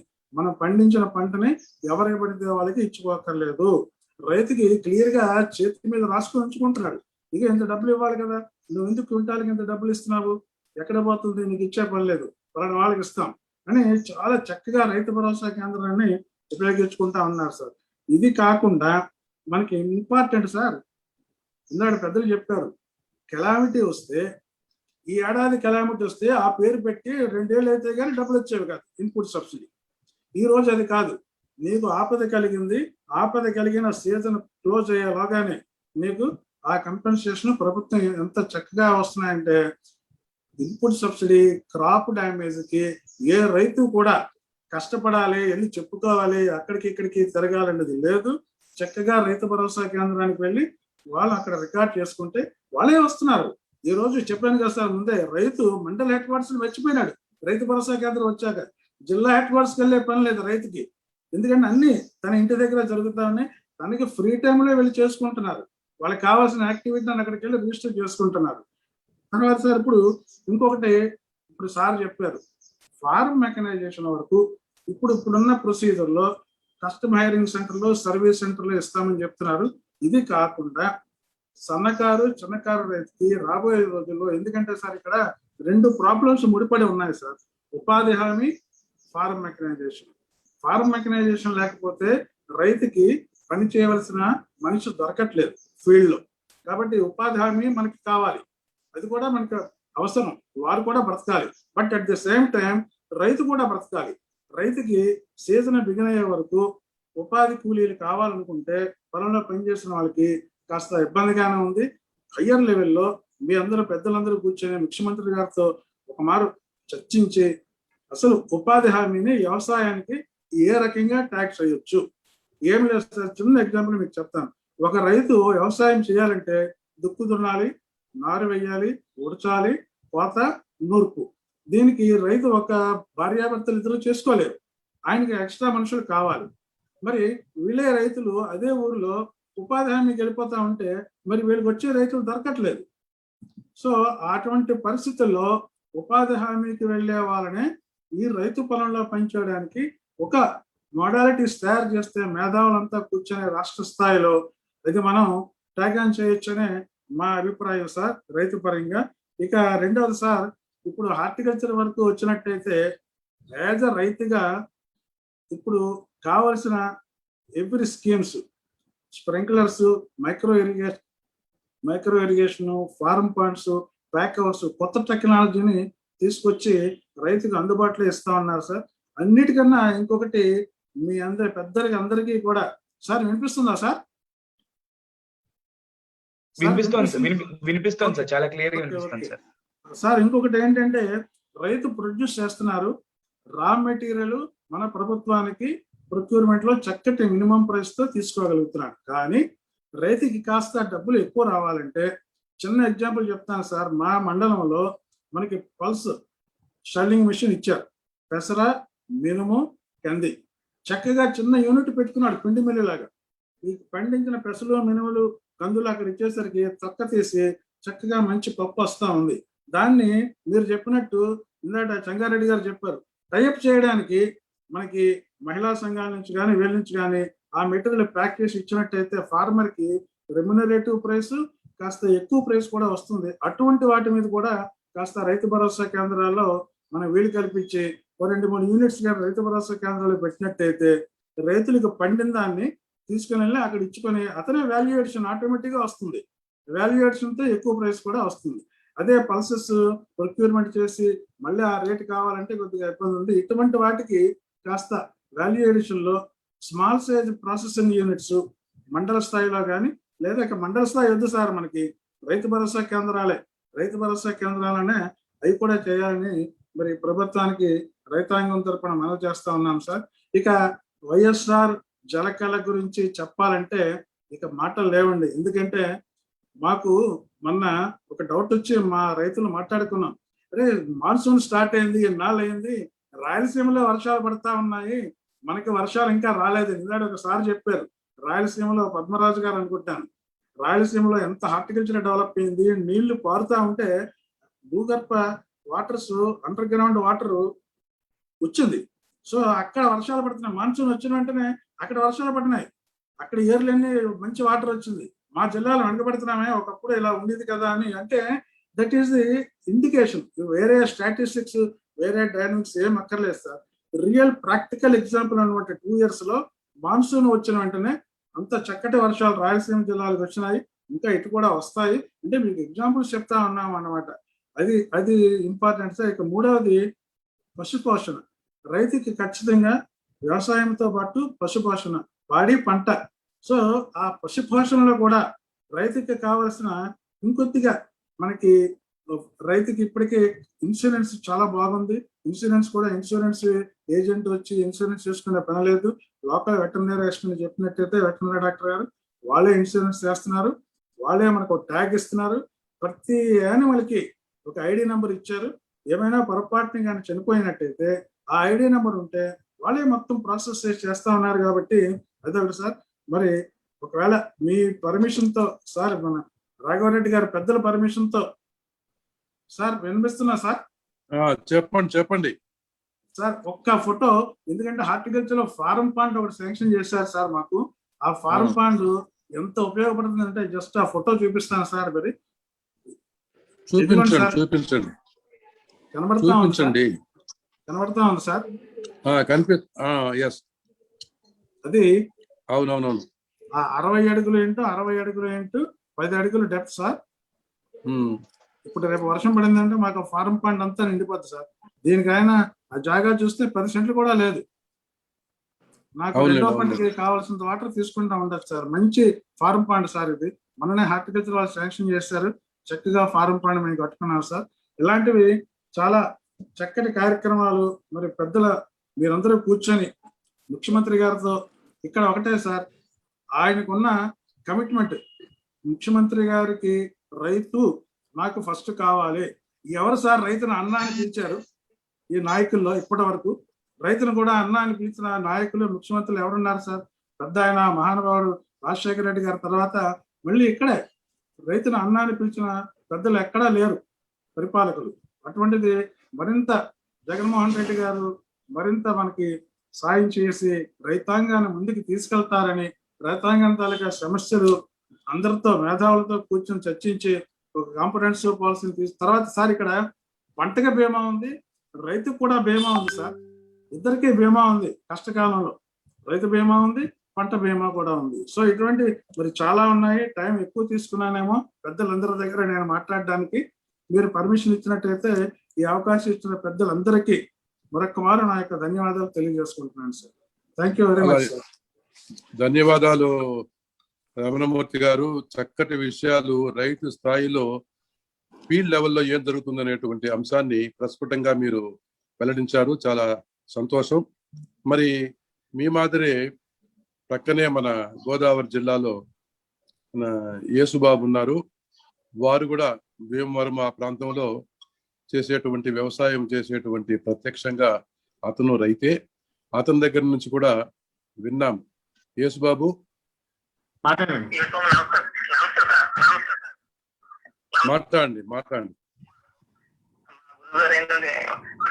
రాఘవరెడ్డి గారు నమస్కారం తెలియజేసుకుంటాం సార్.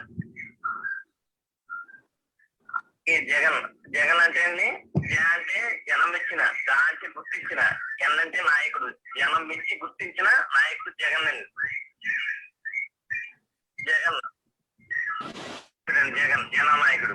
ఎంతో మంది సూర్యకాంతిని అర్చి కాపాలనుకున్న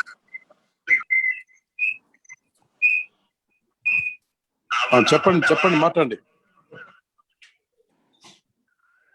హలో, పింఛన్ వచ్చి 50 ఇచ్చిన మహానుభావుడు అండి. అదే అంటే రాష్ట్రం బాగుంటుంది. వాయిస్ క్లారిటీ లేదు సార్. రాజశేఖర డాక్టర్ గౌరవించిన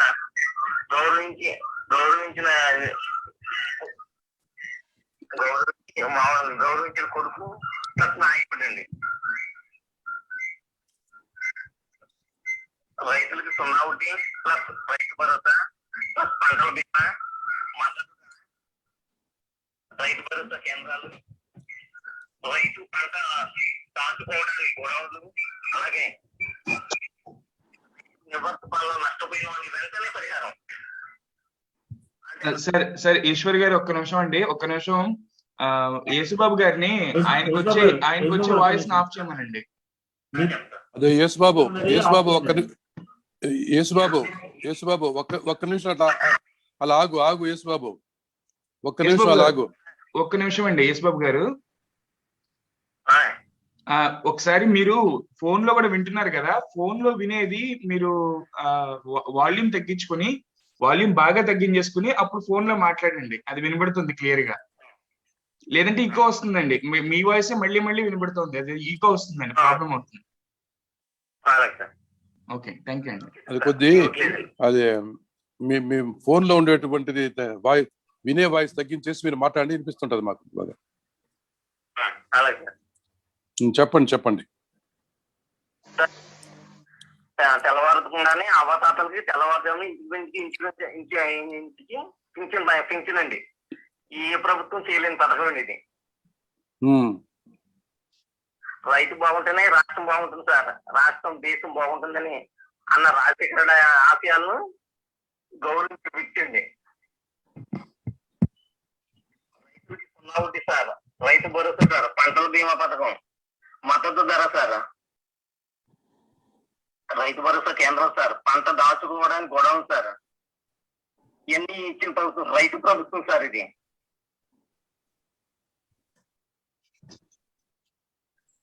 నివృత్త పనులు నష్టపోయింది నవంబర్ నెలలోనే, అన్నీ మళ్ళీ నెలలోనే నష్టపరిహారం సార్.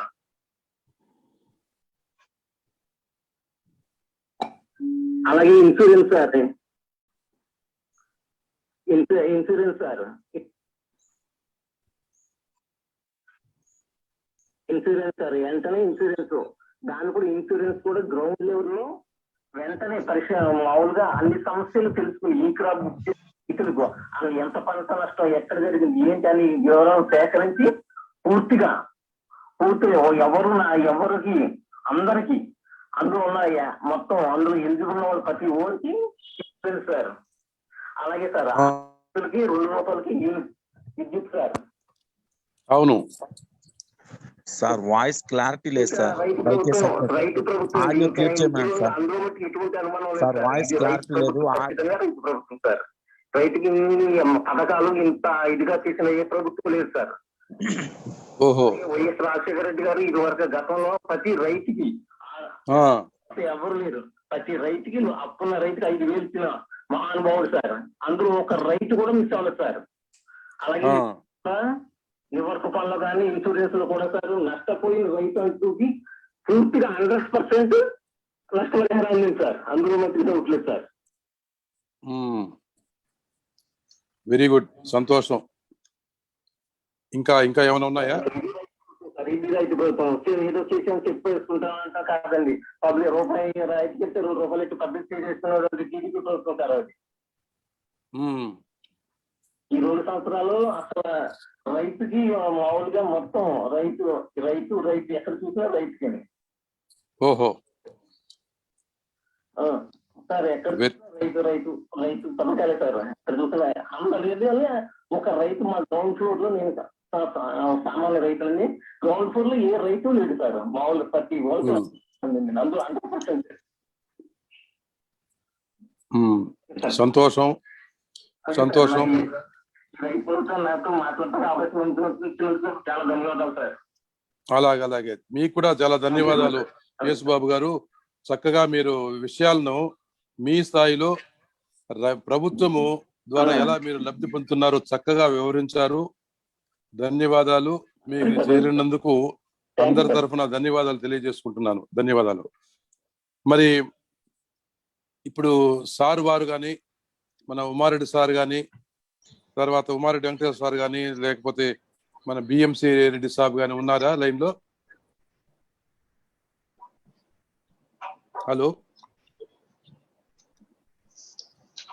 హలో ప్రవీణ్ గారు. Hello Praveen G. హలో ఇంకెవరన్నా మన శ్రీనివాసరావు గారు ఏమైనా ఉన్నారా? Hello sir. సార్ శ్రీనివాసరావు గారు లేరు సార్, అండ్ వెంకటేశ్వర్లు గారు కూడా లేరు సార్. ఇప్పుడు శ్రీనివాసరావు గారు ఉన్నారా? శ్రీనివాసరావు గారు ఉన్నారు సార్. శ్రీనివాసరావు గారు సార్, ఆయన ఉన్నారు సార్. శ్రీనివాసరావు గారు. ఇంకెవరున్నారు లైన్ లో బాబు? సార్ ఇంకా చాలా మంది ఉన్నారు సార్. అనిత గారని, బిఎన్బిటి సుందరిబాయ్ అని. అలా అయితే నేను ఇప్పుడు శ్రీనివాసరావు గారిని మాట్లాడమని కోరుతున్నాను. శ్రీనివాసరావు గారు మాట్లాడండి. హలో శ్రీనివాసరావు గారు.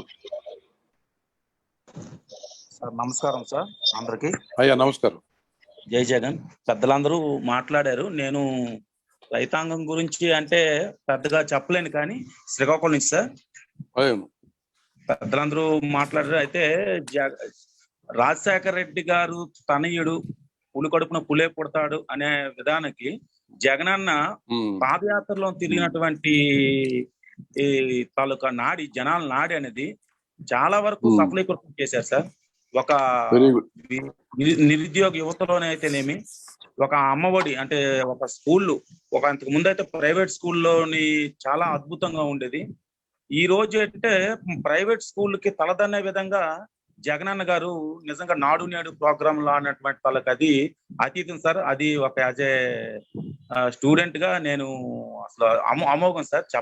చెప్పడానికి మాటలు రావట్లేదు. అంటే మడమ తెప్పని మాట తప్పని అన్నటువంటిది ప్రజల్లోనికి వెళ్ళినటువంటి జగనన్న గారు ఈ 2 ఏళ్ల పాలనలోని అద్భుతమైనటువంటి ఏ ఒక్కటి కూడా మనం చెప్పడానికి అన్నది అసలు మాటలు రావట్లేదు సార్. ఇది ప్రతి ఒక్కరు కూడా అయితే ఒక దురదృష్టకరమైనటువంటి వాళ్ళకి ఏంటంటే ఈ కరోనా రావడం వల్ల ఈ తాలూకు జగనన్న తాలూకా పరిపాలన గురించి అనేది కొన్ని ఎల్లో మీడియాలు, ప్రింట్ మీడియాలు ఎప్పటి నుంచి ఉన్నటువంటిదని.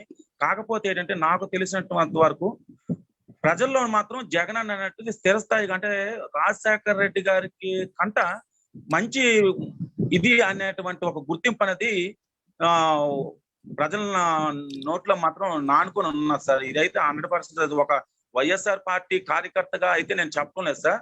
ఒక సామాన్యమైనటువంటి వ్యక్తి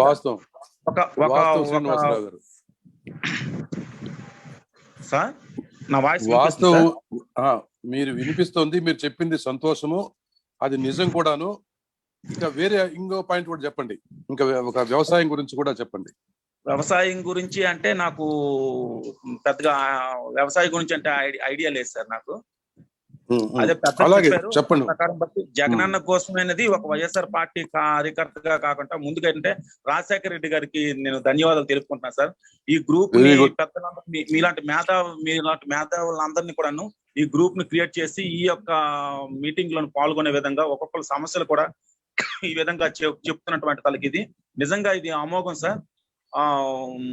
మరొకసారి రాజశేఖర రెడ్డి గారికి పెద్దల తరఫున ఒక మా శ్రీకాకుళం తరఫు నుంచి కూడా ధన్యవాదాలు తెలుపుకుంటున్నాను సార్. ఇటువంటివి ఎన్నో విధాలుగా ఒక్కొక్కరు అంటే మీ విధంగా నేను చెప్పలేకపోయినా నాకు ఈ అవకాశం ఇచ్చిన పెద్దలందరికీ మరొకసారి ధన్యవాదాలు తెలుపుకుంటున్నాను సార్. జై జగన్ సార్. అలాగే, థ్యాంక్ యూ వెరీ మచ్. మీకు శ్రీనివాసరావు గారు చాలా సంతోషం. మంచి విషయాలు ప్రజల్లో ఉండేటువంటి భావ వ్యక్తీకరణ చేసేటువంటి అంశంగా మేము తీసుకున్నాము పాజిటివ్ గాని. ఇక మిగతా మిత్రులు ఇంతకుముందు చెప్పారు, అనిత గారిని ఇంకా మిగతా ఉండేటువంటి వ్యక్తులు ఎవరైనా వారు మాట్లాడాల్సి ఉంటే వారు కూడా మాట్లాడండి. తర్వాత మన గంగిరెడ్డి సార్ని మాట్లాడని చెప్తాను. ఎవరైనా ఉన్నారా సార్ మాట్లాడే వాళ్ళు? Hello sir, my name is Vishnu Shankar sir. Vishnu Shankar, Vishnu ji మాట్లాడండి. నమస్తే సార్. నమస్తే, మాట్లాడండి ప్లీజ్. గౌరవనీయులైనటువంటి మాజీ వైస్ ఛాన్సలర్ డాక్టర్ రాఘవరెడ్డి గారికి, అలాగే డాక్టర్ పద్మరాజు గారికి ex vice chancellor, doctor Chengareddy గారికి సీనియర్ కొలీగ్, అలాగే మన ప్రోగ్రెసివ్ ఫార్మర్ మూర్తి గారికి,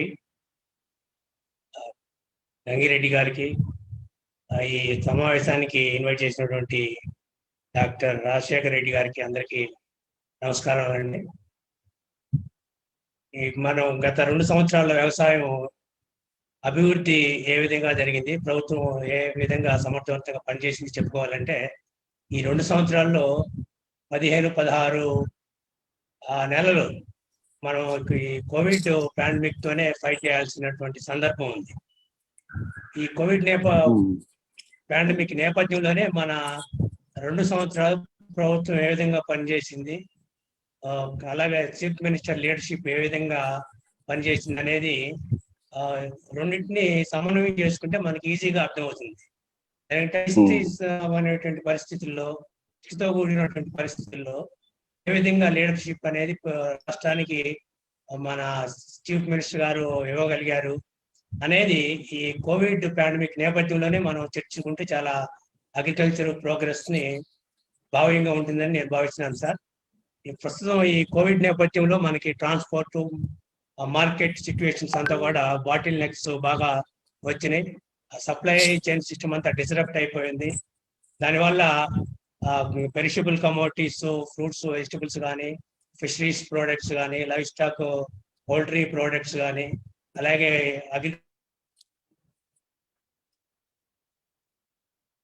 ప్రపంచవ్యాప్తంగా వచ్చింది, మన రాష్ట్రంలోనే కాదు.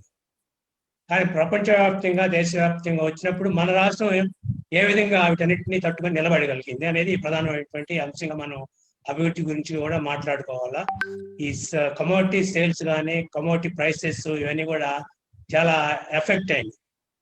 అలాగే మైగ్రెంట్ లేబర్ సిటీస్ నుంచి రూరల్ ఏరియాస్కి రావడం వల్ల కూడా అగ్రికల్చర్ లో లేబర్ డిమాండ్ తగ్గిపోయింది ఎక్కువ సప్లై వల్ల. అట్లాంటి పరిస్థితుల్లో కానీ వేజ్ ప్రైసెస్ పెరిగినాయి. సప్లై పెరిగింది, డిమాండ్ తగ్గింది, కానీ అగ్రికల్చర్ లేబర్ వేజెస్ పెరిగినాయి. అలాగే మనకి ఈ ట్రాన్స్పోర్ట్ సిస్టమ్ అంతర్రాష్ట్ర ట్రాన్స్పోర్ట్ సిస్టమ్ కూడా మనకి లాక్డౌన్ లో కానీ అన్లాక్డౌన్ పీరియడ్ లో కూడా రాష్ట్రాలు వాటికి నియంత్రణ చేసినాయి. అడ్డం పెట్టడం, వేరే రాష్ట్రాల నుంచి కమోడిటీస్ ని రానియకుండా అడ్డుపడటం, దానివల్ల ఎక్కడికి సప్లైస్ అక్కడ పడిపోయినప్పుడు రాష్ట్ర ప్రభుత్వం ఏ విధంగా స్పందించింది అనేది కూడా మనం చర్చించుకోవాలా. అలాగే మన అగ్రికల్చర్ మార్కెట్స్ ఈ లాక్డౌన్ పీరియడ్స్ లో కోవిడ్ పరిస్థితుల్లో చాలా మటుకు డిస్ఫంక్షనల్ గా తయారైనాయి. అలాగే మనకి ఈ రిటైల్ మార్కెట్స్ కూడా చాలా మటుకు ఎఫెక్ట్ అయినాయి. అలాగే ట్రేడర్స్ ఫార్మర్స్ దగ్గర నుంచి ప్రొడ్యూస్ చేయడంలో కూడా చాలా ఇబ్బందులు ఎదుర్కొన్నారు. ఈ నేపథ్యంలో మనం రాష్ట్ర ప్రభుత్వం ఏ విధంగా తట్టుకొని నిలబడగలిగింది. మనకు గ్రోత్ రేట్స్ తీసుకుంటే సెంట్రల్ లో గ్రోత్ రేట్ అగ్రికల్చర్ తీసుకుంటే ఇందాక చెంగారెడ్డి గారు చెప్పినట్టు 4% ఉంటే మన అగ్రికల్చర్ 8.6% వచ్చింది. అలాగే జీడిపి గ్రోత్ తీసుకుంటే మైనస్ లో నేషనల్ లెవెల్లో -3.8 ఉంటే ఆ స్టేట్ లో +1.5% స్టేట్ జీడిపి పెరిగింది ఈ 2 years లో. వీటన్నిటికీ గవర్నమెంట్ తీసుకున్నటువంటి కార్యక్రమాలు ఏంటి? మేము సోషల్ సైంటిస్ట్ గా, అగ్రికల్చర్ ఎకానమిస్ట్ గా గత 30-40 సంవత్సరాల నుంచి కూడా విలేజ్ లెవెల్లో ఫార్మర్స్ ని కోఆర్డినేట్ చేసుకుంటే ఎలాంటి వ్యవస్థ ఉంటే బాగుపడతారు అనే దాని మీద ఎక్కువ ఆలోచిస్తా ఉంటాం. ఎందుకంటే కోఆపరేటివ్స్ అన్ని కూడా నిర్వీర్యం అయిపోయినాయి. వీటికి ఆల్టర్నేటివ్స్ ఏంటి అంటే మాకు కోఆపరేటివ్స్ తప్ప వేరే ఆల్టర్నేటివ్స్ కనిపించే కాదు. ఈ రీసెంట్ గా FPOs అని వచ్చినాయి. కానీ జగన్ గారి నాయకత్వంలో ఎవరు అనుకోని విధంగా గ్రామ సచివాలయాలు అనేది ఫస్ట్ స్టెప్ అండి. గ్రామ సచివాలయం ఉండటం వల్ల ఈ 15 నెలలు 16 నెలలు కోవిడ్ పాండమిక్ లో మనం ప్రతి సమస్యని వాళ్ళ ద్వారా ఫార్మర్స్ కానీ జనరల్ పబ్లిక్ కానీ అటెండ్ కావడానికి ఈ కోవిడ్ రాకముందే ఈ సచివాలయాల వ్యవస్థ రావటం, అలాగే రైతు భరోసా కేంద్రాలు 10,778 రైతు భరోసా కేంద్రాలు ఏర్పాటు చేయటం వల్ల మనం ఈ సిచ్యువేషన్ ని ఈజీగా మేనేజ్ చేసుకోవడానికి ఒక ఇన్స్టిట్యూషనల్ స్ట్రక్చర్ వ్యవస్థని గ్రామాల్లో ఏర్పాటు చేయటం జరిగింది. అది ఎవరు కూడా ఊహించింది ఈ రైతు భరోసా కేంద్రాలు కానీ గ్రామ సచివాలయాలు కానీ. ఎప్పుడైతే మనకి కోవిడ్ పాండమిక్ ఎక్స్టెన్సివ్ స్ప్రెడ్ అయిపోయిందో ప్రపంచంలో కానీ దేశంలో కానీ ఎక్కడా లేనటువంటి వ్యవస్థ మన రాష్ట్రంలో ఉంది. దానివల్ల మన అగ్రికల్చర్ సెక్టార్ తక్కిన ఇండస్ట్రియల్ సెక్టర్ కానీ, సర్వీస్ సెక్టర్ కానీ, ట్రాన్స్పోర్ట్ సెక్టర్, ఎంటర్టైన్మెంట్ సెక్టర్, అన్ని సెక్టార్స్ క్లోజ్ అయినా కూడా agricultural activities they are continue. ఒక సేయింగ్ ఉండేదండి, మేము చిన్నప్పుడు చదువుకున్నాం.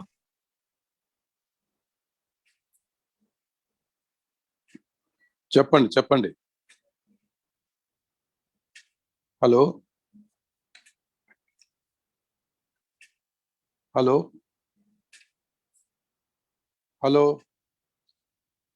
Sir, you're audible sir.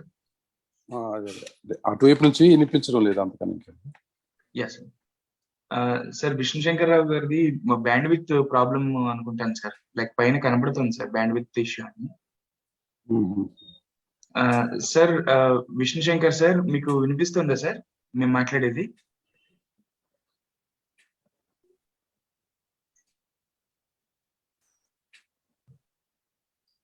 విష్ణుశంకర్ గారు వెళ్ళినట్టుగా చూపిస్తున్నది ఇక్కడ. ఆయన లెఫ్ట్ అయినట్టున్నారు సార్, మళ్ళీ జాయిన్ అవుతారు అనుకుంటా. లేదు సార్, ఉన్నారు సార్, మైక్ మ్యూట్ చేసుకుని ఉన్నారు.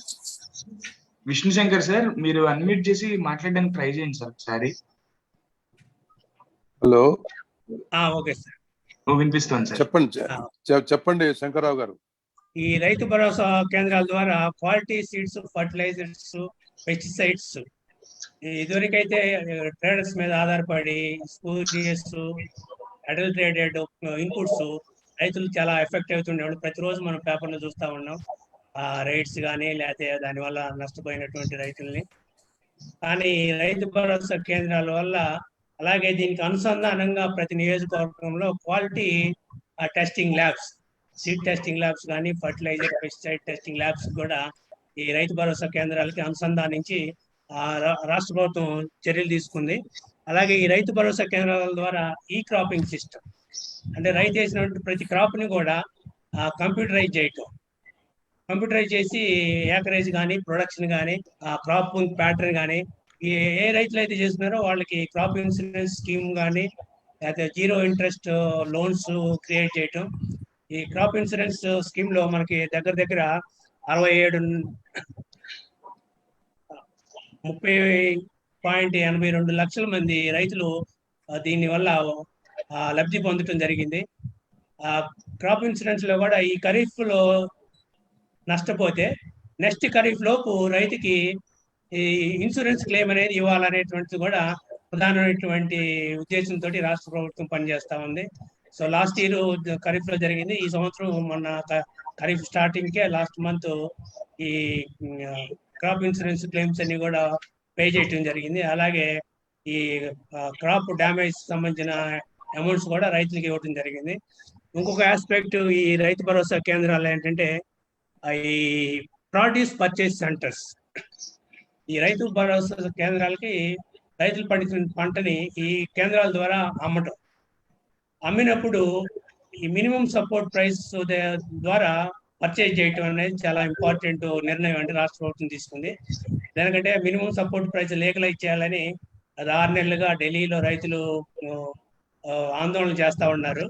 కానీ మన రాష్ట్ర ప్రభుత్వం ఏం చేసిందంటే మినిమం సపోర్ట్ ప్రైస్ మేము గ్యారంటీగా పర్చేజ్ చేస్తాం ప్రతి పంటకి. ఎక్కడైతే మార్కెట్ ప్రైస్ రైతులు మినిమం సపోర్ట్ ప్రైస్ కన్నా తక్కువ అమ్ముకుంటున్నారో ఆ మినిమం సపోర్ట్ ప్రైస్ ద్వారానే మేము పర్చేజ్ చేస్తాము అనే ఒక గ్యారంటీని రైతులకి ఇవ్వటం వల్ల ఎక్కువ రైతులందరూ కూడా అలాగే ఈ రైతు భరోసా కేంద్రాల ద్వారా మినిమం సపోర్ట్ ప్రైస్ ద్వారా సివిల్ సప్లైస్ కార్పొరేషన్, ఇదివరకు ట్రేడర్స్ అందరూ కూడా రైతుల దగ్గర పర్చేజ్ చేసి సివిల్ సప్లైస్ కార్పొరేషన్ కి ఎఫ్సిఐకి అమ్మేవాళ్ళు. వాళ్ళు పంట మార్కెట్లోకి వచ్చినప్పుడు కోతలప్పుడు తక్కువ ధరకి అమ్ముకోవటం, అలాగే ఆఫ్ సీజన్ లో ఎక్కువ ధరకి రావటం, ఎక్కువ పంట అంతా కూడా కోతలప్పుడే అమ్మేయటం తక్కువ ధరకి జరుగుతారు. కానీ ఇప్పుడు రాష్ట్ర ప్రభుత్వం last year 35 lakh metric tons civil supplies procure చేసింది మినిమం సపోర్ట్ ప్రైస్ ద్వారా. ఈ సంవత్సరం కూడా 45 lakh metric tons civil supplies రైతుల దగ్గర మినిమం సపోర్ట్ ప్రైస్ పర్చేజ్ చేస్తామన్నటువంటి భరోసా ఇచ్చింది. అవి కూడా ఈ రైతు భరోసా కేంద్రాలకి అనుసంధానం చేసి ఈ ఫార్మర్స్ ఫీల్డ్ లోనే పర్చేజింగ్ సెంటర్స్ ఏర్పాటు చేయటం అనేది కూడా రాష్ట్ర ప్రభుత్వం తీసుకున్నటువంటి నిర్ణయం. ఈ మినిమం సపోర్ట్ ప్రైస్ ప్లస్ ఈ ప్రైస్ స్టెబిలైజేషన్ ఫండ్ ద్వారా పర్చేజ్ చేయటం అనేది చాలా ఇంపార్టెంట్. 3,000 కోట్లు ప్రైస్ స్టెబిలైజేషన్ ఫండ్ ఏర్పాటు చేయడం జరిగింది. ఇక్కడ ప్రైస్ స్టెబిలైజేషన్ ఫండ్ ఆపరేషన్ దగ్గర ఒక సజెషన్ అండి. ఈ సివిల్ సప్లైస్ కానీ మార్క్ ఫెడ్ కానీ లేకపోతే ఇతర గవర్నమెంట్ ఆర్గనైజేషన్ ఈ ప్రైస్ స్టెబిలైజేషన్ ఫండ్ ద్వారా పర్చేజ్ చేసి అమ్మి మళ్ళీ అది రాష్ట్ర బడ్జెట్ కు లేకపోతే డిపార్ట్మెంటల్ బడ్జెట్ కు కేటాయించే కన్నా ఆ కలెక్ట్ చేసి అమ్మంగా రైతుల దగ్గరికి కొంటారు స్టెబిలైజేషన్ ఫండ్ లోంచి. మళ్ళీ వాడు ఫార్మర్స్ కో లేదా ఎక్స్పోర్ట్ కో ప్రాసెసింగ్ సెంటర్స్ కో డిఫరెంట్ స్టేట్స్ కో అమ్మటం జరుగుతా ఉంది. ఆ వచ్చినట్టు అమౌంట్ ని అమ్మగా మళ్ళీ దాన్ని ఆ ఫండ్ లోకి రీసైకిల్ చేస్తే ప్రతి సంవత్సరం 3,000 కోట్లు బడ్జెట్ లో కేటాయించకుండా ఈ ఒక పర్మనెంట్ ఫండ్ లాగా ఉంటుంది. ఆ వచ్చిన మనీని మళ్ళీ ఫండ్ లోకి రీసైకిల్ చేయటం. సో రాష్ట్ర ప్రభుత్వానికి కూడా చాలా వెసులుబాటు ఉంటుంది బడ్జెట్ ఎలకేషన్ అప్పుడు ఈ ఫండ్ ని రీసైకిల్ చేసుకుంటా ప్రొడ్యూస్ పర్చేజ్ చేసిన దాన్ని అమ్మినప్పుడు వచ్చిన అమౌంట్ ని స్టెబిలైజేషన్ ఫండ్ లోకి మళ్ళీ జమ చేసుకోవటం, అది చాలా ఇంపార్టెంట్ ఆస్పెక్ట్. అలాగే ఇంకొక ఆస్పెక్ట్ అంటే డిజాస్టర్ రిలీఫ్ ఫండ్. ఈ price stabilisation fund minimum support price ద్వారా పర్చేజ్ చేసినప్పుడు మాకు గుంటూరు లాంగ్ ఫామ్ లో ఎకానమిస్ట్ ఒక స్టడీ చేశారు. 2015 నుంచి 2020 దాకా ఈ గత 5-6 సంవత్సరాల్లో ఫార్మర్స్ ప్రైసెస్ ఎలాగున్నాయి. స్టెబిలైజేషన్ ఫండ్ అన్నప్పుడు మార్కెట్ ప్రైస్ ని స్టెబిలైజ్ చేయటం.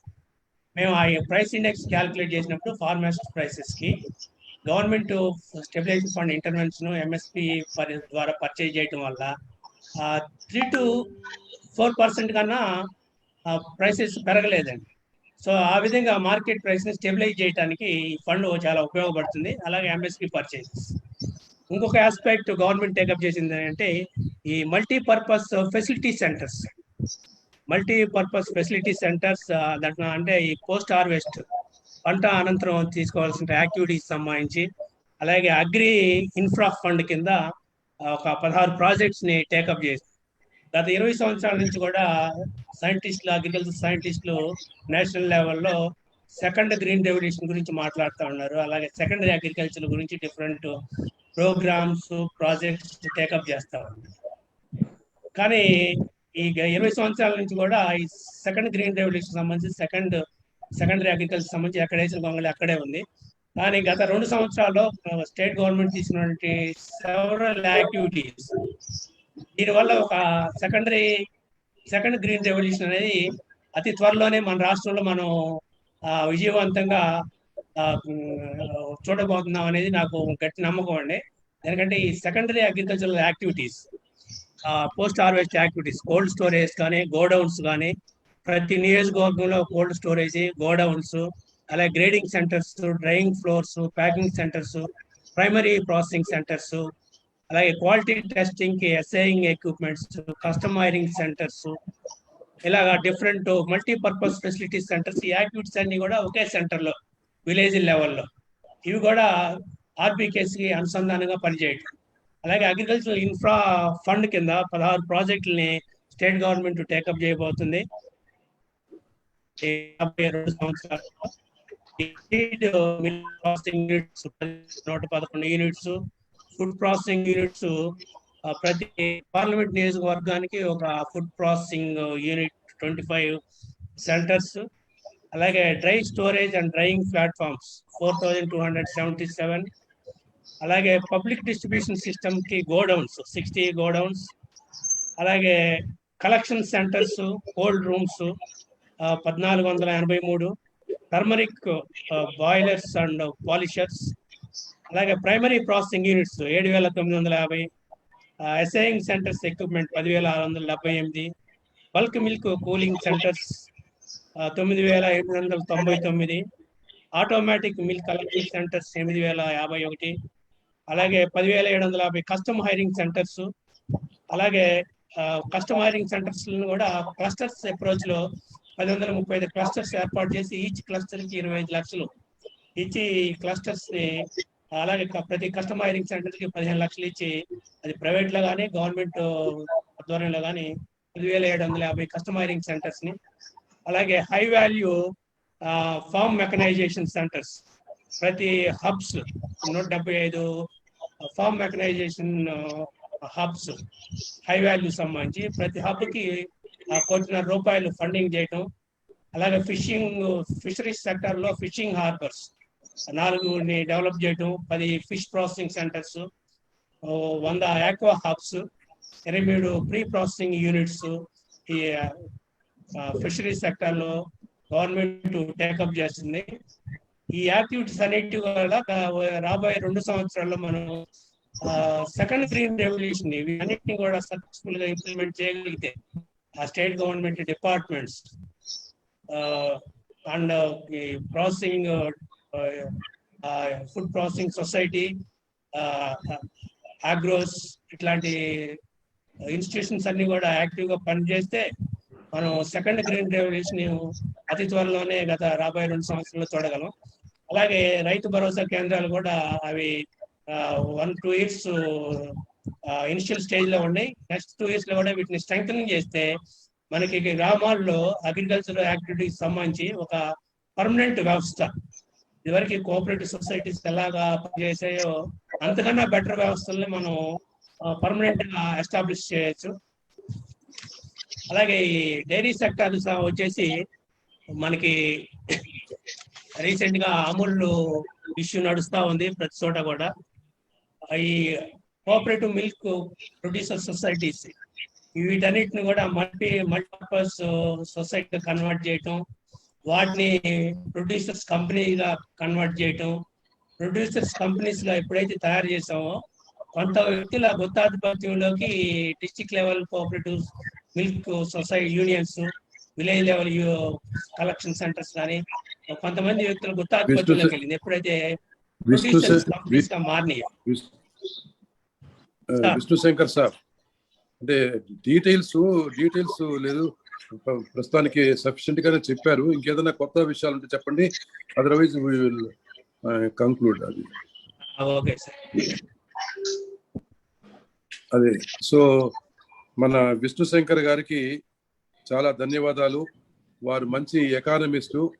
ఏ విధంగానైతే వనరులను మనం సృష్టిస్తున్నామో ఆ ధరల స్థిరీకరణలో 3,000 కోట్లు ఉండేటువంటి దాన్ని రివాల్వింగ్ ఫండ్ మాదిరి అలానే చరణంగా ఉపయోగించుకుంటే బాగుంటుందని చెప్పారు. అలానే మల్టీపర్పస్ సెంటర్స్ ఇవన్నీ బలోపేతం చేయటము, ఫార్మర్స్ ప్రొడ్యూసర్ గ్రూప్స్ గా కూడా గ్రామ స్థాయిలోనే అందరూ గ్రూప్స్ గా ఏర్పడతారు కాబట్టి అవే ఫార్మర్స్ ప్రొడ్యూసర్ గ్రూప్స్ గా ఉంటే బాగుంటుందనేటువంటి అంశాన్ని చెప్పారు.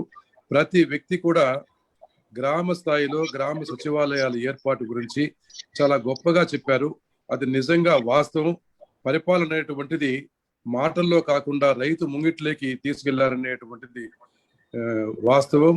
అలా వాస్తవం అనేటువంటి ఇది మండల స్థాయిలో ఏ వ్యవస్థ ఉందో, ఏ సబ్జెక్ట్స్ లో స్పెషలిస్ట్ ఉన్నారో వాళ్ళందరూ కూడా గ్రామ స్థాయికి వచ్చారు, మన ముంగిటికే వచ్చారు. ఈ 11 విభాగాలుగా ఉన్నారు, సపోర్టెడ్ బై వాలంటీర్స్. ఇంతమంది ఉన్నప్పుడు ఎగ్జిక్యూషన్ అంతా కూడా గ్రామ స్థాయిలో జరుగుతుంది కనుక మండల స్థాయిలో ఇప్పుడు అందరూ కూడా సూపర్వైజర్ రోల్ అనేటువంటిది వస్తుంది. దాన్ని స్థిరీకరించాలా, వ్యవస్థీకరించాలా. ఇది గ్రామ స్థాయికే మనం అంతా వెళ్ళాలి. మండల స్థాయి వైపు నుంచి ఇక మనం చూడవలసినటువంటి అవసరం లేదు. అన్ని కార్యక్రమాలు గ్రామ స్థాయిలోనే జరుగుతాయి కాబట్టి తప్పనిసరిగా గ్రామ స్థాయిలోనే మంచిగా జరుగుతుంది. గ్రామంలో జరుగుతున్నాయి కాబట్టి వారికి ఒక్కొక్క విభాగంలో, అంటే వ్యవసాయం కావచ్చు, ఇంజనీరింగ్ కావచ్చు, ఇంకొకటి కావచ్చు, వీటన్నింటిలో వారికి ఏం కావాలనో, వారి గ్రామాన్ని అభివృద్ధి పదంలో తీసుకెళ్లేందుకు ఏం కావాలనో అవన్నీ కూడా వారే ప్రణాళికాబద్ధంగా తీర్చిదిద్దుకొని దానికి అనుగుణంగా మనకు రాష్ట్ర ప్రభుత్వము బడ్జెట్ కేటాయించుకుని వృద్ధి చేస్తారనేటువంటి ఉద్దేశంతో అందరూ కూడా గ్రామ స్థాయిలో జరిగేటువంటి అంశాలను బాగా గొప్పగా చెప్పారు. ధన్యవాదాలు. దాంతో పాటు ఇంకొక అంశము అందరూ కూడా ప్రస్తావించింది ఏమిటంటే భూమి ఎంత అవసరమో వ్యవసాయానికి ఆ ఖాళీగా పెట్టడం కూడా అంత మంచిది కాదని చెంగారెడ్డి గారు మిగతా మిత్రులు కూడా చెప్పారు. అలా బంజరు భూములు ఉండేటువంటి వాటిల్లో కూడా గ్రీనింగ్ ఎక్కడ వీలైతే అక్కడ పంట సాగు చేస్తారు. అక్కడ వీలు లేని పరిస్థితుల్లో మనకు చెట్లు నాటేటువంటి కార్యక్రమాన్ని గ్రీన్ కనుక చేసినట్లయితే బాగా ఉంటుంది. అగ్రో ఫారెస్ట్రీ కానివ్వండి, స్థానికంగా ఏదైతే వాల్యూ ఉంటుందో అటువంటి మొక్కలను కనుక పెంచేస్తే సంవత్సరానికి 1,00,000 హెక్టేర్లు అనుకోండి, 1,00,000 హెక్టేర్లు కనుక చేస్తే దీనికి ఫండ్స్ కూడా నరేగాలో నుంచి కూడా ఫండ్స్ ట్యాప్ చేయొచ్చు. అలా కనుక చేసినట్లయితే మనకు మంచిగా ఉండి ఈ గ్రీనరీ అనేటువంటిది పూర్తిగా కనుక వస్తే, ఇంతకుముందు వారే ప్రస్తావించారు మిగతా వారంతా కూడా, తిరుపతిలో మంచి ఎగ్జాంపుల్ చెప్తుంటాం ఎప్పుడు కూడాను. తిరుపతిలో ఒక 30 సంవత్సరాల క్రితం చూస్తే అన్ని రాళ్ళు రప్పలే ఉండేది. ప్రతి రాయిలోనూ ఒక మొక్కను పెంచారు. ఇప్పుడు ఆ గ్రీనరీ పెరిగింది కాబట్టి వర్షాలు కూడా ఎక్కువ వస్తున్నాయి. ఇలా గ్రీనరీ పెంచినప్పుడు వాతావరణంలో కూడా ఈ చేంజ్ అనేటువంటిది తక్కువ మార్పు వచ్చి రాయలసీమ లాంటి జిల్లాలకు కానీ వర్షాధారం కింద ఆధారపడిన వాటికి కానీ ఎక్కువ వర్షాలు కురిసే అవకాశం ఉంది. కాబట్టి తప్పనిసరిగా ప్రభుత్వానికి ఈ విషయం దృష్టిలో ఉంచుకొని 1,00,000 హెక్టేర్లకు తక్కువ లేకుండా ఏటా గ్రీనరీ చేయాలా, మొక్క నాటేటువంటి కార్యక్రమం చేయాలనేటువంటి అంశాన్ని పరిశీలించారు. ఇది గ్రామ స్థాయిలో ఇటీవల ఉంటుంది. మిగతా విషయాలన్నీ కూడా ఒక్కొక్క అంశం చేస్తాను. ముందుగా మన గంగిరెడ్డి సాబు వారు కొన్ని విషయాలు ప్రస్తావిస్తారు. Now over to Gangireddy saab. Sir అందరికి నమస్కారం. ఇంకా ఎవరైనా మాట్లాడవలసింది ఉన్నారా సార్? అందరు అయిపోయారా? అలా అయితే మీరు కంక్లూడ్ చేసేదానికి ముందు నేను ఒక మాట్లాడుతున్నట్లయితే హ్యాండ్ రైజ్ చేస్తే సరిపోతుంది. గంగిరెడ్డి సార్, అంటే మనము మాట్లాడే వాళ్ళు ఎవరు లేకపోతే నేను ఒక 4-5 minutes మాట్లాడేసి కంక్లూడ్ చేస్తాను, అప్పుడు మీరు కంక్లూడ్ చేస్తారు. అలాగే సార్. ఈ 2 ఏళ్ల ముఖ్యమంత్రి జగనన్న పాలనలో వ్యవసాయ రంగం పురోగతిపై చర్చించేందుకు ఇంతమంది ప్రొఫెసర్లు పాల్గొన్నందుకు చాలా సంతోషంగా ఉంది. ఈ కార్యక్రమాన్ని నిర్వహించడం ముఖ్య పాత్ర వహించిన మన డాక్టర్ రాజశేఖర రెడ్డి గారికి, పాల్గొన్నందుకు నారాయణ రెడ్డి గారికి, ఎంతమంది ఎక్స్ వైస్ ఛాన్సలర్ పాల్గొని ఈ వివిధ పథకాల ద్వారా రైతన్నలకు ఎలా లబ్ధి చేకూరుతుంది అనే విషయాలను కూలసంగా చర్చించారు. ఏ పథకము చూసినా దానికి అదే సాటి. ఫర్ ఎగ్జాంపుల్, వైఎస్ఆర్ జలకళ పథకం చూస్తే బోరుతో పాటు పంపు సెట్టు కూడా బిగిస్తారు. జనరల్ గా బోరు వేస్తారు అనుకుంటారు రైతులు, కానీ నిజంగా బోరు వేయడంతో పాటు దానికి కావాల్సిన పంపు సెట్టు మిషన్లు అన్ని అమర్చిస్తారు. ఇట్లా డీటెయిల్ గా పోతే ఏ పథకము చూసినా దానికి అదే సాటి ఉంది. ఇంకా త్వరలో మన రాష్ట్రములో ఎక్కువ పోర్టుల నిర్మాణం జరుగుతుంది. ఆ పోర్టుల ద్వారా వచ్చే అగ్రికల్చర్ సంబంధించిన ప్రోడక్ట్లకి ఆ నియర్ బై ఎక్కువగా స్టోరేజ్ ప్లాంట్స్ కట్టడం మంచిదేమో అని చాలా మంది సూచన చేశారు. ఆ స్టోరేజ్ ఏర్పాటుతో దానికి రీపర్ వ్యాన్స్ కూడా తీసుకురావస్తే చాలా బాగుంటుంది అంటున్నారు. కాబట్టి ఈ 2 ఏళ్లలో వివిధ పథకాల ద్వారా రైతులకు లబ్ధి చేకూర్చిన మొత్తము చూస్తే 85,000 కోట్ల రూపాయలు. ఇంత భారీ మొత్తాన్ని మన జగన్మోహన్ రెడ్డి గారు, మన ముఖ్యమంత్రి రైతులకు చేకూర్చడం ఆయన ప్రధాన ఉద్దేశమైంది. రైతులు కూడా ఉన్నత స్థితికి ఎదగాలని కోరికతో ఇటువంటి కార్యక్రమాలు చేపట్టడం జరిగింది అని చెప్పడంలో సందేహం లేదు. ఇప్పుడు ఎవరైనా మాట్లాడవలసి ఉంటే మాట్లాడాలి, లేకపోతే ఈ కార్యక్రమాన్ని ఇంతతో ముగించేస్తాం. రాఘవరెడ్డి సార్ ఎవరైనా ఉన్నారా? నేను ఎవరైనా మాట్లాడాలనుకుంటే హ్యాండ్ రైజ్ చేయమని సార్, హ్యాండ్ రైజ్ చేయమని సార్. గారు మాట్లాడాలంటున్నారు. హలో గంగారెడ్డి గంగిరెడ్డి సార్ మాట్లాడండి. హలో గంగిరెడ్డి సార్, విష్ణుశంకర్ గారు మాట్లాడండి. Hello sir, this is Changa Reddy. May I speak you sir? మాట్లాడండి సంగారెడ్డి గారు. మాట్లాడండి సార్. 2-3 ఇష్యూలు సార్. ఒకటి సార్, ఈ ఇంటిగ్రేటెడ్ ల్యాబొరేటరీస్ వల్ల పెట్టిన తర్వాత ప్రతి నియోజకవర్గంలో సార్, అంటే 175 నియోజకవర్గాలకి 147 ఒకటి పెట్టాము. అంతకుముందు కొన్నిట్లో ఉన్నాయి.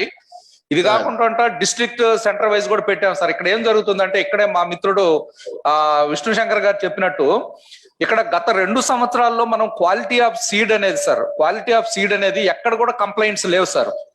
ఒకటి, ఇప్పుడు ఈ పెట్టిన దాని వల్ల ఏమవుతుందంటే, any marketable product of the seed of the any company, అది this is being tested sir. Testing చేసి దాన్ని అన్ని కూడా ఎస్టాబ్లిష్ చేసిన తర్వాతనే మార్కెట్ లోకి వస్తున్నాయి సార్. ఒకటి, ఇక్కడ ఇంకోటి ఏమైందంటే, ఇది వరకు శాంప్లింగ్ చేసేటప్పుడు డిపార్ట్మెంట్ వాళ్ళు పోయి ర్యాండమ్ గానో లేకుంటే వాళ్ళు ఏదో ఇచ్చిన శాంపుల్ తీసుకొచ్చి టెస్ట్ చేసి అది బాగుందని చెప్పేవాళ్ళు కాదు సార్. అట్లా కాదు సార్. ఇప్పుడు డిజిటలైజేషన్ చేసిన తర్వాత కంప్యూటరైజ్డ్ శాంప్లింగ్ వెళ్ళిపోతుంది sir. No option for collection of the sample. అక్కడ కూడా ఎటువంటి ఎర్రాటిక్ మీన్స్ కానీ ఏమి లేకుండా కరెక్ట్ గా శాంపుల్ కలెక్షన్, దాన్ని టెస్టింగ్ చేయడము, దాని రిజల్ట్స్ ప్రకారము క్వాలిటీ ఉంటే సీడ్ కి పర్మిషన్ ఇవ్వడం, లేకుండా లేదు సార్. అదొకటి చాలా effective monitoring of the system sir ఇక్కడ డిజిటలైజేషన్ వల్ల. రెండోది సార్, ఈ మధ్య ఏంటంటే జల కళ అనేది ఒకటి వచ్చింది సార్. ఈ జల కళ వల్ల దాదాపు 5 crores మోర్ దాన్ దట్, అంటే డిగ్గింగ్ బోర్వెల్స్ కానీ లేకపోతే పంప్ సెట్స్ కానీ దానికి కావాల్సిన ఎనర్జీకి కానీ ఖర్చు పెట్టేటువంటి ఎలక్ట్రిసిటీ కానీ, దీనివల్ల ఏమవుతుందంటే almost all sir dry land areas లో ఇప్పుడు మనకు రాయలసీమలో కూడా కొన్ని ప్రాజెక్ట్స్ వస్తున్నాయి కాబట్టి, స్టోరేజ్ ట్యాంక్స్ వస్తున్నాయి కాబట్టి, అక్కడ భవిష్యత్తులో కూడా ట్యూబ్ వెల్స్ ఇవన్నీ కూడా వస్తున్నాయి కాబట్టి, అటువంటి ఏరియాలో ఈ జలకళ వల్ల marginal and small farmers sir చాలా మంది బెనిఫిట్ అవుతున్నారు సార్. దీనివల్ల ఎస్టిమేటెడ్ 5 lakh acres ఒకటి కల్టివేషన్ లైక్ ఈ దీని కిందకి వస్తున్నాయి సార్. జల కింద అంటే అనదర్ ఇరిగేషన్ కింద, అంటే పార్ట్లీ ఇరిగేషన్ కానీ, డ్రిప్ కానీ, ఫెర్టిగేషన్ కానీ వచ్చేటువంటి అదొక మంచి శుభ పరిణామం సార్ రాబోయే రోజుల్లో.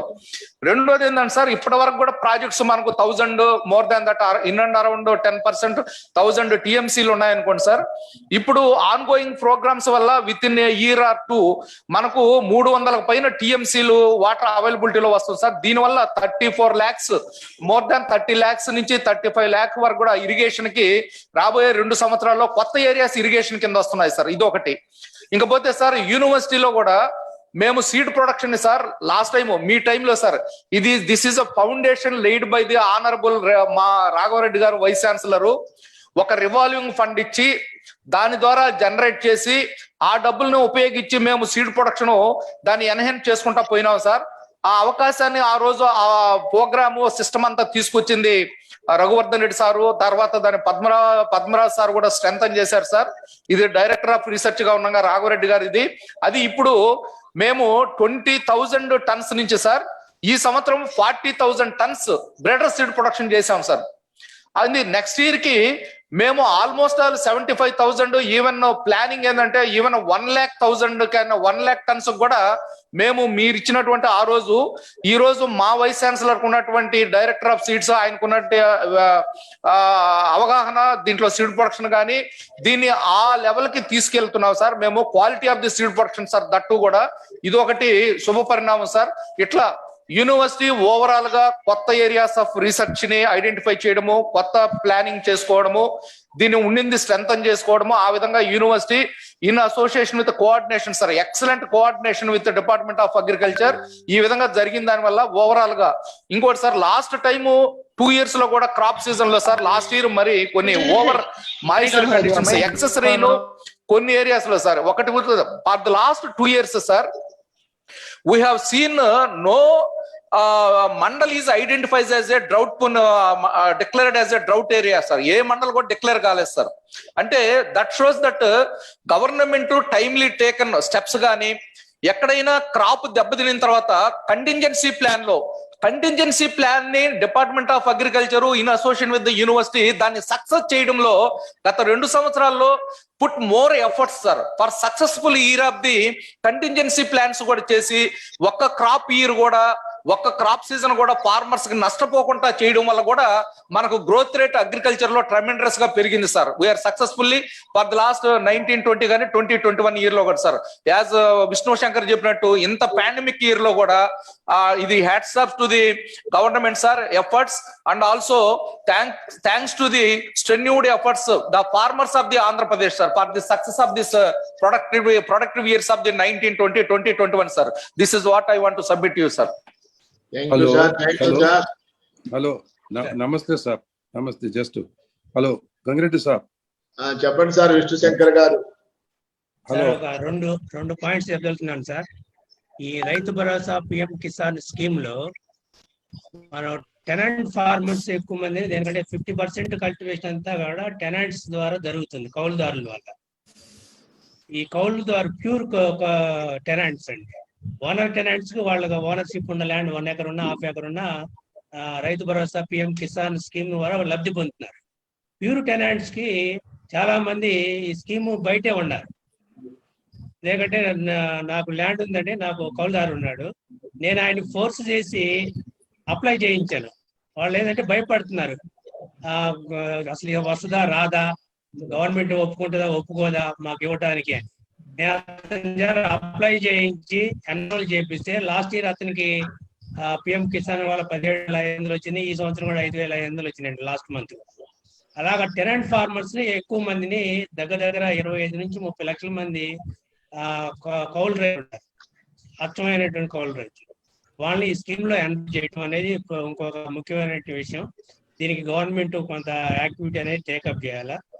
అలాగే యూనివర్సిటీలో మా డిపార్ట్మెంట్ ఆఫ్ అగ్రికల్చర్ ఎకనామిక్స్ వచ్చేసి లాస్ట్ ఇయర్ కూడా మేము ఈ కోవిడ్ ఎఫెక్ట్ వల్ల అగ్రికల్చర్ ఏ విధంగా ఎఫెక్ట్ అవుతుంది దాని ఇంపాక్ట్ కోవిడ్ పాండమిక్ వల్ల టేకప్ చేసామండి. అలాగే ఈ రైతు భరోసా కేంద్రాల మీద కూడా ఇంపాక్ట్ రైతులకి ఏ విధంగా పనిచేస్తా ఉంది, డిఫరెంట్ యాక్టివిటీస్ పర్ఫార్మెన్స్ ఎలా ఉంది, వీటిని కూడా మేము రీసెర్చ్ ప్రోగ్రామ్స్ లో లాస్ట్ ఇయర్ కూడా టేకప్ చేయడం జరిగిందండి. Thank you sir. తర్వాత ధన్యవాదాలు. ఇంకొక 2 నిమిషాలు గంగిరెడ్డి సార్, జస్ట్ 2 నిమిషాలు మాట్లాడతాను. అలాగే సార్. ఇప్పుడు వీరందరూ చెప్పినటువంటి అంశాలన్నీ కూడా అలానే మంచి పాయింట్లే. వర్షాధారపు రైతులకు సంబంధించినంత వరకు చిరుధాన్యాలు, పప్పు దినుసులు, అలానే నూనె గింజలు, వీటిలో దిగుబడి స్థాయిని బాగా పెంపొందించి వారికి లాభసాటిగా వ్యవసాయం చేసే విధంగా ప్రభుత్వం చర్యలు చేపడుతుండాలి. ఇప్పటికే మిల్లెట్స్ లో కమాడిటీ బోర్డ్స్ అని మిల్లెట్స్ బోర్డ్స్, అలాగే పల్సెస్ లో కూడా బోర్డ్స్ ఏర్పాటుకు ఆమోద ముద్ర వేసింది గవర్నమెంట్. దాన్ని బలోపేతం చేసి వెంటనే వాటిని యాక్టివేట్ చేసి ఆ వర్షాధారం కింద ఉండేటువంటి రైతులకు ఉపయోగపడే ఈ చిరుధాన్యాలు, పప్పు ధాన్యాలు వీటన్నిటి కూడా ఉపయోగపడతారని అది ఒకటి ఏర్పాటు చేస్తే బాగుంటుంది, వేగరం చేయాలనేటువంటి ఒక అంశము. రెండో అంశము, ఈ ఎలా అయితే మనము అంతా కూడా పచ్చదనాన్ని, ఈ బంజరు భూముల్లో కూడా పచ్చదనాన్ని ఎలా అయితే మొక్కలు నాటి చేయాలనుకుంటున్నామో ఇదే విధంగా మనకు అడవులు ఎక్కువగా ఉన్నాయి. మనకు ఉండేటువంటి కాలేజెస్ లో కూడా ఫారెస్ట్ కాలేజ్ అనేటువంటిది మనకు లేదు. అది తెలంగాణ ప్రాంతంలో కూడా ఈ మధ్యనే ఏర్పాటు చేశారు. తప్పనిసరిగా మనకు ఫారెస్ట్ కాలేజ్, అగ్రో ఫారెస్ట్రీ ఇవన్నీ కూడా డెవలప్ చేసేందుకు ఫారెస్ట్ కాలేజ్ ఉంటే మంచిది అనేటువంటి సలహా కూడా ఒకటి ఉంది. ఇక దీంతో పాటు ఇంకొక అంశం ఇప్పుడు మంచిగా మనకు సీడ్ ప్రొడక్షన్ ఎక్కువగా చేసి సీడ్ రీప్లేస్మెంట్ రేట్ అంటుంటాం. అంటే ఎంత విస్తీర్ణంలో ఎక్కువ స్థాయిలో గనక నాణ్యమైన విత్తనాలు ఉంటే దిగుబడి కూడా అంత ఎక్కువగా కూడా పెరుగుతుంది అనేటువంటి వాస్తవం ఉంది. కనుక ఆ విధంగా కూడా పెరిగితే రైతుకు లబ్ధి చేకూరుతుంది అనేటువంటి అంశము మీ దృష్టికి తీసుకొస్తున్నాను. అందువల్ల నాణ్యమైన విత్తనం చేసేందుకు రివాల్వింగ్ ఫండ్ ఇచ్చి వారు ఎంత ఎక్కువగా వ్యాపారం వృద్ధి కూడా చేయొచ్చు. ఇంతకుముందు చెప్తున్నారు సంగారెడ్డి గారు, అలా చేస్తే బాగుంటుంది అనేటువంటిది. ఇక పరిశోధన పరంగా ఇప్పుడు మామూలుగా ప్రొక్యూర్మెంట్ ఇవన్నీ కూడా చేస్తూనే ఉన్నారు. మనం ఏం చేస్తున్నాం, గ్రామ స్థాయిలోనే మనకు ప్లానింగ్ అనేటువంటిది గ్రామ స్థాయిలోనే వచ్చింది కనుక ఇప్పుడు చాలా వరకు చూస్తున్నారు. వరిలో ధాన్యం కొంత కొంటారు, తర్వాత కొనలేకపోతారు. అదే చిరుధాన్యాల్లో కానివ్వండి, జొన్నలు కానీ, సజ్జలు కానివ్వండి, అనుకున్న విధంగా మార్కెట్ రేటు ఎంఎస్పి రావటం లే. ఎందుకు రావటం లేదంటే డిమాండ్ లేదండి అంటున్నారు. అందువల్ల డిమాండ్ ని దృష్టిలో ఉంచుకొని వాటి కన్సంప్షన్ ప్యాటర్న్ కూడా దృష్టిలో ఉంచుకొని క్రాప్ ప్లానింగ్ అనేటువంటిది ఎంత విస్తీర్ణంలో ఏ ప్రాంతంలో ఏ పైరు వేయాలి అనేటువంటిది గ్రామ స్థాయిలో నుంచి మన యూనివర్సిటీ, వ్యవసాయ శాఖ, సంబంధిత శాఖాధికారులందరూ కూడా సమన్వయం చేసుకుని క్రాప్ ప్లానింగ్ అనేటువంటిది చెయ్యాలి. ఆ క్రాప్ ప్లానింగ్ చేసిన తర్వాత అందులో కూడా ఏ రకాలు సాగు చేయాలి, ఏ బెస్ట్ ప్రాక్టీసెస్ ఏర్పాటు చేయాలి అనేటువంటిది రైతు సేవా కేంద్రాల ద్వారా ఈ సమాచారం వాళ్ళకి అందించి దానికి కావాల్సినటువంటి ఇన్పుట్స్ అన్ని కూడా ఏర్పాటు చేస్తే చాలా చక్కగా ఉంటుంది అనేటువంటి అంశాన్ని మీ దృష్టికి తీసుకొస్తూ, ఇదే విధంగా రైతుకు కావలసినటువంటి అన్ని వనరులను పెట్టుబడి కావచ్చు, అలానే ఇన్పుట్స్ అన్ని కూడా ఇస్తూ సాంకేతిక సలహాలు అన్ని చేసి ప్రకృతి వైపరీత్యాలు కూడా వారిని ఆదుకుంటూ మనకు చివర ఈ పంట ఉత్పత్తులను కూడా మంచి లాభసాటిగా ఎంఎస్పికి తగ్గకుండా కొని వారికి పూర్తిగా న్యాయం చేసి 5 రూపాయల ఆదాయం ఎక్కువగా వచ్చేందుకు దోహదం చేసే విధంగా 10 కాలాల పాటు ఈ ప్రభుత్వము ఇలానే మనుగడ సాగించాలని చేస్తుందనేటువంటి నమ్మకము మనందరిలోనూ ఉంది. వారికి మరొకసారి ధన్యవాదాలు తెలియజేసుకుంటూ ఈ కార్యక్రమాలను మరింత పటిష్టంగా అమలు చేసే విధంగా ముందుకు వెళ్ళాలని విజ్ఞప్తి చేస్తున్నాము. వారికి మన జోహార్లు అర్పిస్తున్నాము. నమస్కారం. నమస్తే సార్. మన ముఖ్యమంత్రి జగన్మోహన్ రెడ్డి గారు ఈ 2 ఏళ్ల పాలనలో ఇన్ని పథకాలు ప్రవేశపెట్టి అద్భుతంగా నడిపిస్తున్నందుకు మనందరి తరపున ముఖ్యమంత్రి గారికి అభినందనలు తెలియజేస్తున్నాము. తర్వాత ఈ చర్చా కార్యక్రమంలో ఇంతమంది ప్రొఫెసర్స్, శాస్త్రజ్ఞులు, రైతులు పాల్గొన్న వాళ్ళకు కూడా నా ప్రత్యేక కృతజ్ఞతలు తెలియజేస్తున్నాను. ఈ కార్యక్రమాన్ని ఎవరైనా వీక్షిస్తున్న వాళ్ళందరికీ కూడా నా ప్రత్యేక కృతజ్ఞతలు తెలియజేస్తూ ఇంతటితో ఈ కార్యక్రమాన్ని మీ అందరి అనుమతితో ముగింపజేస్తున్నాను. అందరికీ నమస్కారం. Thank you.